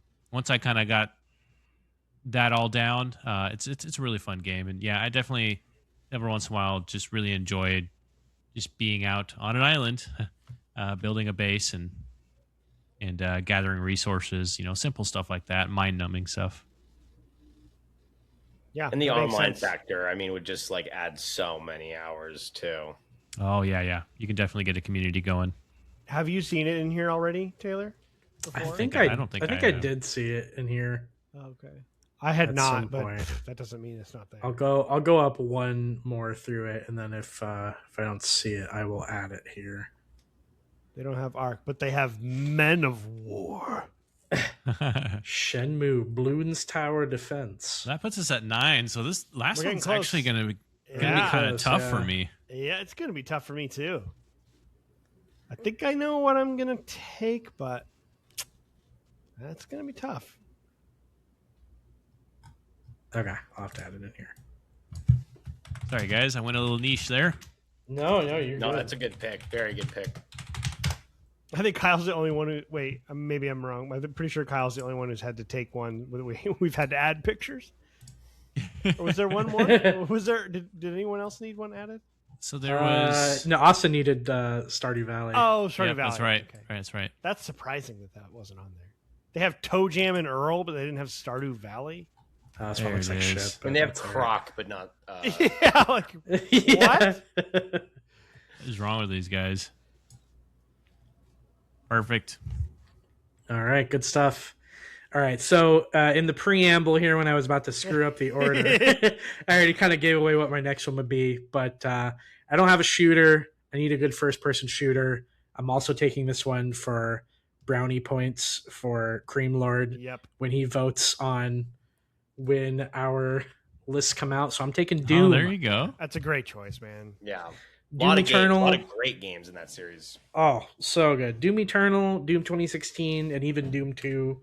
And a sleeper hit in Doom 3 also, I think. Yeah, see, you get a little bit of survival Thank horror you. there. With Doom Yeah. 3. Exactly. So I love this franchise so much. I mean, there's nothing that screams metal more than Doom, right? So had to get a good shooter on there. There's plenty of other ones to choose, but like I said, since Ian took Halo, I was like, I got to go for another armored up green guy with a gun. So Doom it is. Is it a wild opinion for Doom 2016 to be my favorite of all of them? No. No. It's I don't actually think it's funny so. you say that because I was almost going to ask Taylor if he preferred the 2016 or Eternal. I 'cause did know a lot of initially. people- I did initially, but Eternal kind of won me over. I think Eternal is my personal favorite Doom game. But I actually really liked the art style of 2016 a lot more than Eternal at first. Eternal kind of has like a little bit more of a cartoony kind of art style that I wasn't vibing with initially. And 2016 kind of reminded me more of Doom 3, which I really loved, that kind of like grim dark sort of like dark fantasy kind of style. I might even today prefer the style of Doom 2016 over Eternal, but I think Eternal is just purely a better game for my money. Good pick. All right. So this is my last two here. So, I've said this before with the knowledge of the future as well. That's a big one that's informing this pick for me. And I made it all the way, and no one took it. So I need Cyberpunk. Ooh, nice. One. Okay. I don't know if I actually saw Cyberpunk in here because we know they're making a second one for sure. So I'm counting that CD in there. Projekt Red guy over here. Yeah, I know. I did. I grabbed both of their series, their big series. Good ones to take, man. You said Duke Nukem, right? Didn't even think about Cyberpunk. Yeah, Duke Nukem. You said Duke Nukem, right? Yeah, that's it. That's what I wanted. Oh, dude, I got to go back to Phantom Liberty too. Oh my god, it's gonna happen this year. I'm gonna go back to it this year. I swear. And a lot of replayability, even just with the one game, without thinking about absolutely. the future. I mean, there's I put 90 some hours into it, and there's a lot that I did not do. There's a bunch of storylines, and there's all the, I've never played it as a male V, which would be hard for me to do. But I suppose if I'm playing the game for the rest of my life, I probably would eventually do it. Oh, Blinks really the Time Sweeper. Let's go. I actually haven't played the DLC. I really liked the game, but I have not played the DLC. Oh, God, it's so good. It is like blood and wine level quality. Not really? It's not quite that large. Right. It is not a 50-hour RPG rolled into a Witcher 3 DLC, but it is significant, and its production quality and the storyline and everything is absolutely incredible. It's up there for sure. Nice. Good choice. It really helps a lot with the game. All right, my last pick. So Kyle, I think I know what you're talking about, and I'm not going to. If it's the one, if I'm right, I'm not going to steal it from you. Back before we started, I was thinking in my head that if it wasn't taken after first few rounds, I was going to go for the Dark Souls, the Souls games, because Bloodborne's the only one I have beaten. I've never actually beaten. Like, I'm just not very good at those games, but I love them. And I feel like with this situation, it's like I've got nothing but time to just master it, and it's okay. Like I can just keep going and keep banging my head against the wall, and I'll beat it just like I did with Bloodborne. So with those being gone, I think I might take Neo as my last one. And really, there's three of those games. They're probably going to make more. And, for sure. And I feel like that would be, I need something that I've never played that is going to be really freaking hard, that I can learn and lean into and get really good at and conquer, because I'm going to have all the time in the world to do it. I've definitely seen it in here somewhere. Me too. I saw it in here. I don't even know if I've played a little bit of Neo, and I liked it, but I was like, I'd rather play the Dark Souls games, I think, than spend my time getting frustrated with these. So that's why I haven't played them. But in this situation, I need a challenge. I want something to challenge myself. Dude, I was actually going to say, I was going to take Dark Souls for the exact same reason. Like, Elden Ring is the only one I've beaten, but it was like, if I've got an island full of time, like what better franchise to just kind of like power through it as best as you can. Right. That's definitely in here somewhere. I've seen it. It is. Yeah. I saw it too. And Neo is very hard. And at times I feel like it's harder than the Soulsborne. There it is, to the left hand. There you go. Yep. Yeah, and I did not think I would be coming away with Neo in my list today, but It's funny how it changes as the picks start to. Because I probably will never play Neo. I'll probably never. It's like I was going between Neo and like Ninja Gaiden, as far as like just some really difficult with lots of options, but I just feel like I'm kind of rounded out now. Or it's like maybe a racing game or FIFA. Like those were kind of the things. And then there's the other one. I don't want to say it just in case. I want Kyle to grab it if it's the one I think it is. I might not actually. Okay. All right. We can talk about it after. Do you know? Do you guys have a psychic connection now? You know which one? I'm pretty sure I know what he was talking about earlier. Okay. Well, I think I won't be stealing anything from you here, Kyle, as far as I know, so I would be surprised. But I think to round out my portfolio here, I really liked your Mortal Kombat pick from earlier, Ian. I love fighting games. I'm not very good at them, but every once in a while, I'll kind of fall in love with a fighting game that I really, really like and get decent enough to play it with some friends and have some fun with it. So now you have time to learn all the combos. That's what I mean. Like if I have like unlimited amount of time and I can kind of follow like who the meta is and like where everybody's at in their tier ranking. The one franchise that has always meant the most to me from a fighting game standpoint is Tekken. So I think if I just have a island full of time with nothing else left to do, like learning how to play Tekken, like truly mastering a character and figuring out how to play it and just kind of climbing up the ladder is one of the things I would love to do. I've definitely seen it in here. Yeah, it's weird that it's not. It's like it seems like they had a bunch of the fighting games all next to each other. Yeah, I think it's like up towards the top here. I've definitely seen it in here though. I can't tell. Things are starting to get blurry for me. I know. Where is it at? It's a good pick though. I wish I liked fighters more. I just know I would never play it. That's kind of I'm not a big fighting guy either, purely because like the people I played with were so good and would destroy me immediately, and I'm like, yeah, this is not very fun. No, I agree. That's I've never been into it either. But Mortal Kombat's good because it's got a good story to it, right? I don't know about the other ones. Yeah, Mortal Kombat has good story. Tekken, I was going to say, has a good story too. It's very like campy in Japanese, but I love it a lot. So yeah, that's running on my list. Well, I'll wait for Austin to speak after me, but I'm pretty sure Ian and I are on the same page. I was thinking about picking this one, but like the more and more I go on and think about it, I just don't know how much I would play it. So I'm going to do something a little different because I do want to diversify a little bit. And I was having a hard time picking between two different games, and I wish I could pick both. But if I could have the full kit, I think I would love to have some Rock Band around. Oh, interesting. Okay. Yeah, that's a good way to. That's a great pick. Yeah, very awesome. Good pick. I'm talking the full set. You have the mic, have the drums, have the guitar, be able to play around with all of it, and then have full access to their entire playlist. It's a bummer they don't have any more coming, but it was either that.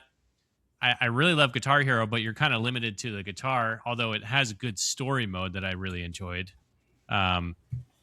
But Rock Band, yeah. I mean, I would love to be able to just rock out, even if it's just by myself, play some drums or play the guitar or even sing a little bit. You can kind of mix it up. And they got a pretty extensive playlist. So, something a little different. Oh yeah. That's a good pick. There was another one I was thinking about would be on the list too. So, well, and that's a great one that's like interactive because most of these games, are like sitting down with a controller or with a keyboard, but like that one is a game that is like moving and would get like a good spice things up a little bit, and you can just sing and belch as loud as you want because nobody's gonna hear you. Right? Yeah. Exactly. Except you can't because you got to like make it in the little the range or whatever, right? Yeah. You have to hit the notes correctly. Yeah. That's the hard part. I tried a Michael Jackson song one time, and oh boy, yeah, I got thrown off stage real fast. You want to talk about range? Yeah. All right. Okay, so my final two, Mr. Irrelevant, right here. Yeah.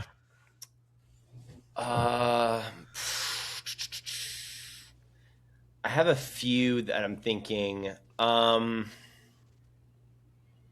One choice left to the rest of Yeah, time. last pick, man. Oh, I have one left. You Oh, have I don't one know why I thought I had left. two. Oh, yeah, I'm only have. Oh, well, that changes things drastically. Actually, Yep. shoot. This guy was about to go to 11. I don't get an extra one. No. Yeah. A compensatory pick. Yeah. I actually am going to ask about something like that after. Man, this is so tough.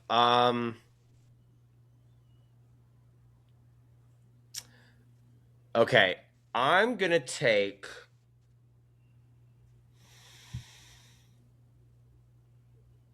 This one just keeps screaming at me because looking at my games, I feel like I need a beat 'em up. I need just like something that I can run around and just like Very gameplay heavy. yeah, gameplay heavy. And I'm gonna go God of War. Nice. God of That War. was the one that I Nice. was thinking you were going to take, Kyle. Oh, really? Damn. Okay, Yeah. then we were not on the same page. So what were you thinking? I was thinking Dragon Age. Oh, Oh. yeah. That was on there. I thought Ian was thinking of that one earlier, and he was like, "No, there's really only two good ones." So I was like, "Oh, Yeah. I think that's Dragon Age." It's got replayability. There's so much customization that you can do. But then the more I think about it, I'm like, I think I'd end up rather playing like Mass Effect, if I wanted to do something like that. Right. I was So- really tempted to take Devil May Cry, and I Nice, yeah. haven't played through those. I'm just now doing it, but like I'm loving them so much so far. So I was kind of debating that, but I mean, 1, 2, and 3, and then even the newer ones. I liked Ragnarok, but I love the PlayStation 4 God of War or whatever when that 2000 Yeah, 2018. whatever. That is like one of my favorite games. That ever. game is so good, dude. Yeah. I need to I'm going to start Ragnarok over at some point because I kind of bounced off of it. I was a little disappointed. So I need to go back and give it another shot at some point. I think it's good for sure, but the story of the one before is just like amazing. Yeah. And I love 1, 2, and 3. Like I could Me too. replay those all the time. So Me too. yeah, I'm And going. you're going to with get the that. remakes too with this. Hey, don't forget about the 2D side That's scroller. right. Yeah. Yeah. PSP, Well, like, and the there's a PSP ton of goes to those. Sparta and all those. Yeah. Dude, fuck it, I'll Totally. play it. I was debating a few. I was actually debating Risk of Rain 2. That's a good Would one. be a good choice too. A roguelike was one I was thinking of, like Yeah. kicking around too. Yeah, I was thinking that, and then I don't have any Mario, which like kind of breaks my heart. But I was like, I would have picked like a 3D Mario series, but like I feel like I would get bored of that at some point. And then Super Smash, I was definitely considering, which I was really debating between those two. But yeah, I think I just need a beat 'em up for sure. Dude, you haven't even been around the group yet when we've whipped out the Smash Bros. Though. Oh, We do you get guys down play? on some. Oh, dude, we get down on some Smash Bros. Yeah. Oh, sick. Okay, we should play. I We'll definitely have to come hang out am when we play next. horrible at Super Smash Bros. Like all my life. Oh, I'm not very good either. I'm probably like, I'm like the highest tier of the bad players, but I don't breach into the actual good players. Yeah, I would not say I'm good, but I'm probably bad for sure. But there's moments where I'm like just on it, and I can like kind of cheese. The new one, like Little Mac, I can just like cheese it a little bit. But Melee was like my prime. Fox, I was just like crazy with back in the day. But I'm Unk now, so I probably lost it all. Yes, you and me both, man. So Right. I have a question before we finalize here. Yeah. If one of my like late round picks shows up to training camp like out overweight and I decide to cut him and go get a free agent, can I make one single swap and offer that to all of you now that we know that a swap won't be stealing anyone else's choices because everyone's made the choice? As the commissioner, I will allow this.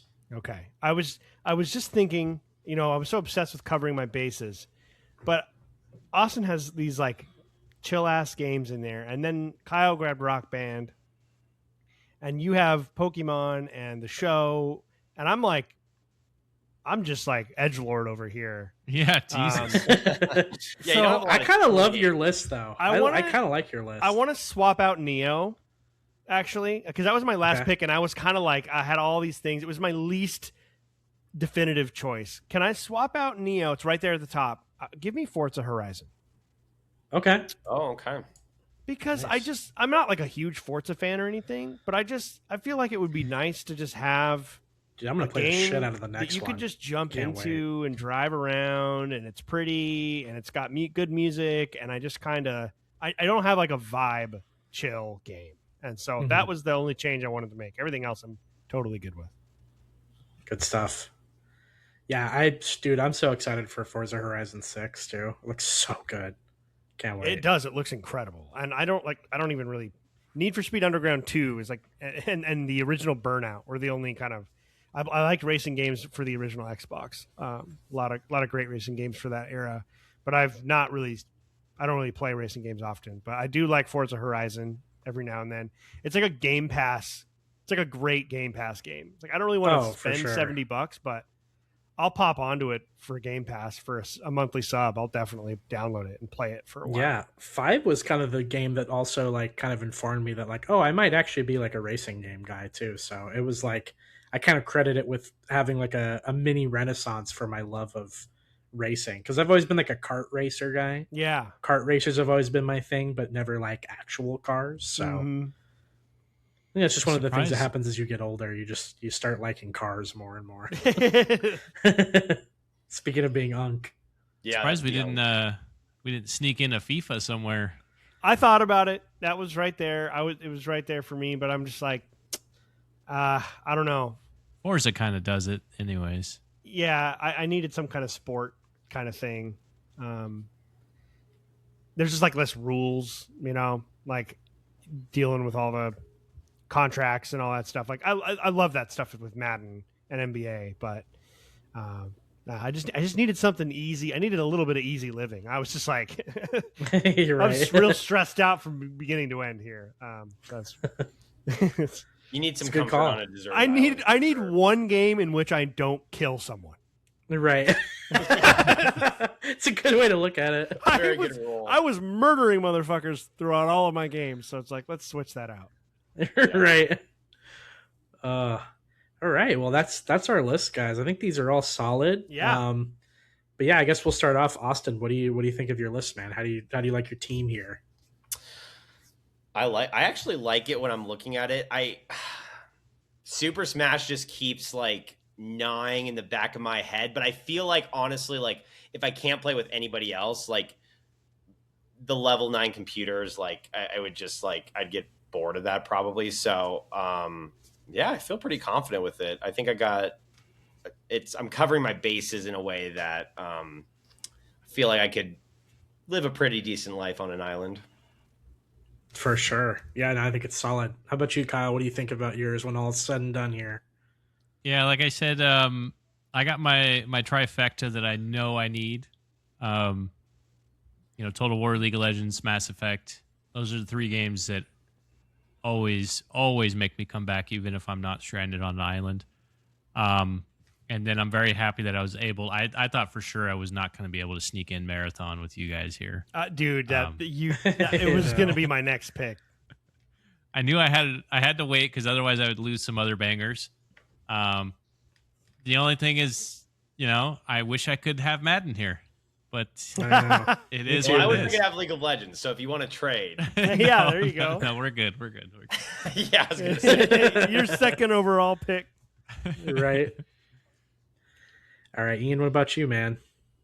I mean, speaking of Unk, like this is all basically 2001 through 2010 for the most part, franchise wise. Obviously, some of the games came out later than that, but I'm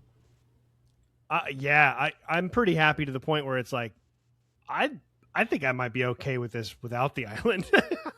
Right. I mean, I spend so much time playing ESO and Halo, and I've played through Witcher multiple times, and Crusader Kings is a game I've always wanted to get more into. I'll be playing Last of Us for the rest of my life. If Ubisoft keep making Assassin's Creed, I'll be playing Assassin's Creed the rest of my life. Like, I feel like I'm pretty set, to be honest. Yeah, I would not have thought that I would have gotten a lot of the games that I did. Yeah. Good stuff. Yeah, I think mine is solid. The only one that I'm like, the one steal that I think just hurts me so badly. Final It's like Fantasy. watch Final Fantasy. Yeah, Dude. I dude, wanted yeah. Final Fantasy so bad. And what's funny is like I'm not even like it just when I saw it, I was like, oh, I gotta take that. Like that would just work so well. For sure. No, I was like, if I had Warcraft, Star Wars, and Final Fantasy, I'm like, I'm set for life. You're like, My kids are set. You're like, If I I have don't need the kids on rest of this the picks. island, yeah, they inherit my characters on all these Yep. games. So yeah, that was the only one that I was like, oh, I wish I could take that one. But yeah, I think these are all solid. I love them. I'm curious to know what the listeners might be thinking too. I would kind of want you guys to rank it out and see, let us know who had the best draft. Yeah, who had the best draft, and then what would be some of your top picks as well? Definitely want to see that. Yeah, I would love to hear other people's teams too. Like if they were drafting, like what would they take? I think that would be fun. I was gonna ask, okay, if you had to, so you're forced to leave your island and you have to pick one of these three islands. Great. Which one would you pick to like live on with the games? Oh, Good choice. What do you think, Austin? Start us off. Well, I would probably pick, and not that I mean everybody's list is great. Purely for League of Legends, like Kyle's is very enticing, but I think Warcraft, Zelda, I probably would go with your island, Taylor. But it's definitely it's a toss up because I mean League of Legends, that's like a must. But I would honestly, like if I was just forced to only play World of Warcraft, I would be fine. Right. There we go. How about you, Kyle? Which island are you popping over to? really for me, The Last of Us would be the first thing I would be thinking about. If I was like on this, I'm just imagining like being on this island for years and then finally told that, take a look at these other islands and this is what you could be playing. I wouldn't see anything other than The Last of Us. And part 3 had come out at that point. Yeah, I'd be like, dude. God, that would kill me, dude. And you're like, That hey, would it's be on my horrible. island. Yeah, I'm going over there. Like that's. I think I'm going to Ian's island too, man. There's so many, like, Elder Scrolls is big, Halo is huge, The Witcher, like the top 3 picks right there are just so solid. I'm like, I would love to visit those. And then not having The Last of Us Part 3 and not knowing how that story potentially wraps up would like absolutely gut me. So Such a valid point. I would go. I think. Oh, that's tough. I would go to Kyle's island, and Kyle, you can just take League with you. right. And I'll still go to your island because Right. I would Total War, Mass Effect, Fallout, Marathon, NBA, Diablo, like I would play the shit out of all of those games if I'd been playing my 10 series for that long.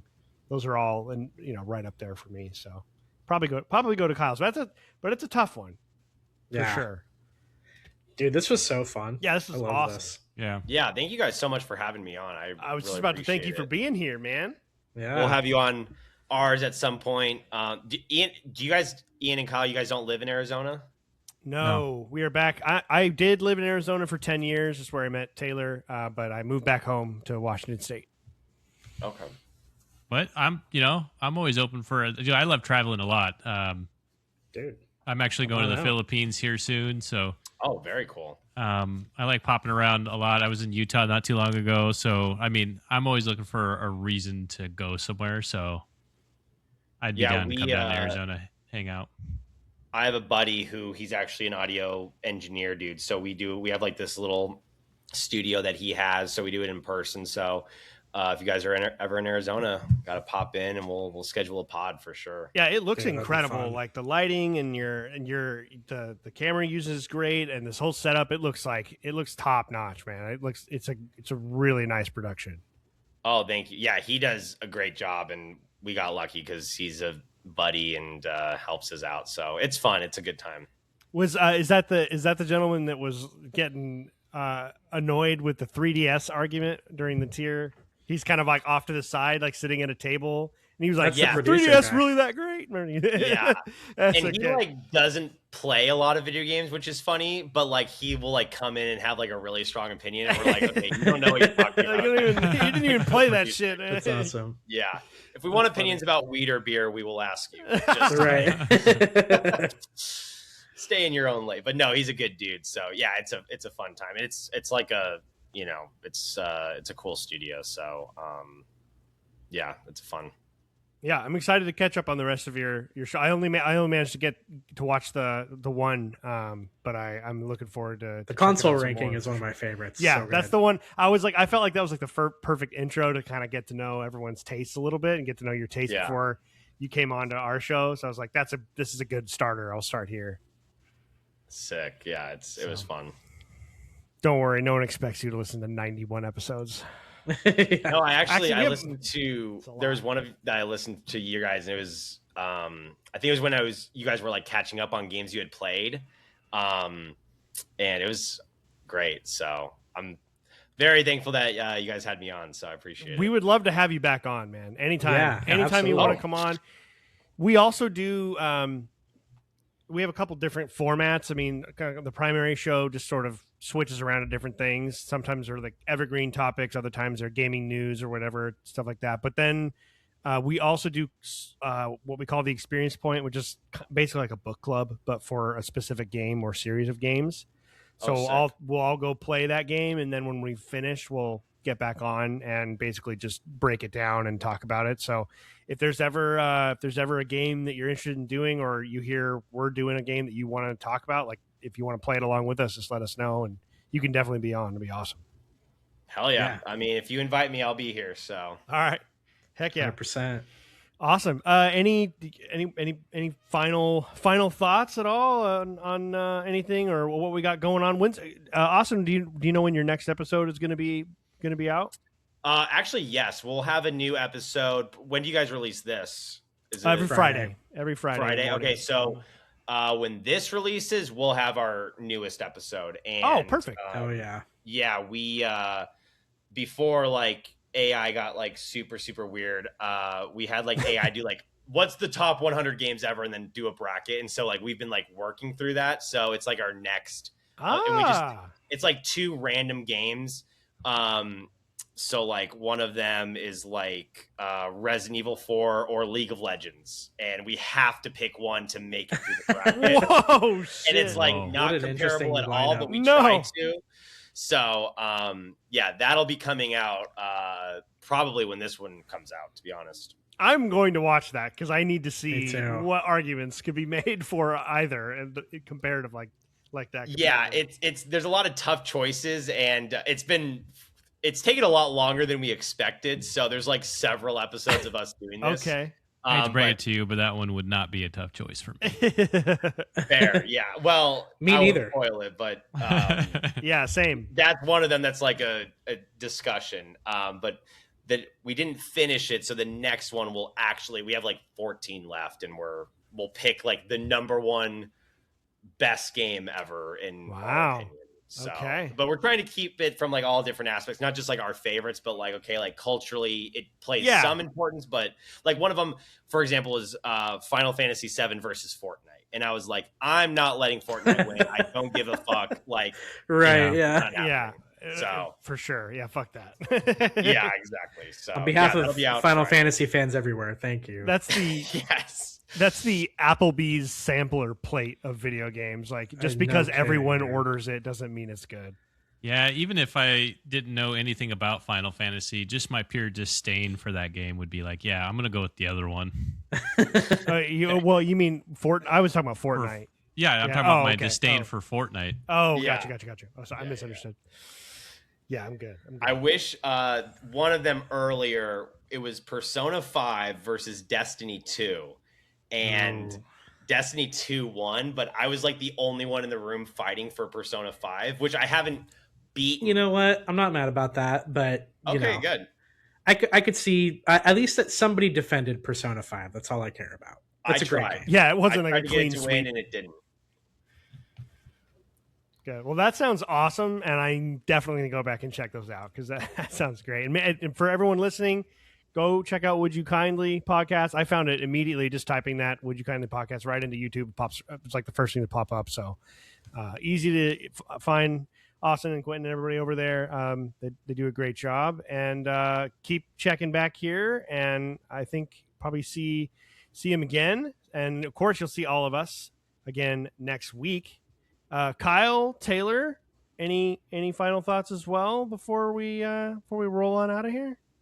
Nah, fun episode, man. I'm excited for more. Yeah, man, this is a great time, and Austin, we'll have to crack open a beer out in Arizona sometime. Yeah. Yes, sir. You just come with me. I've been trying to find time to get down, time and money and PTO to get down there again, to come see everybody. So we'll make it happen for sure. Definitely. All right, guys. Well, thank you for your huge amount of time this evening. It was an absolute blast. And like always, we will catch you all later. See you guys. Stay safe. Bye. Later, guys.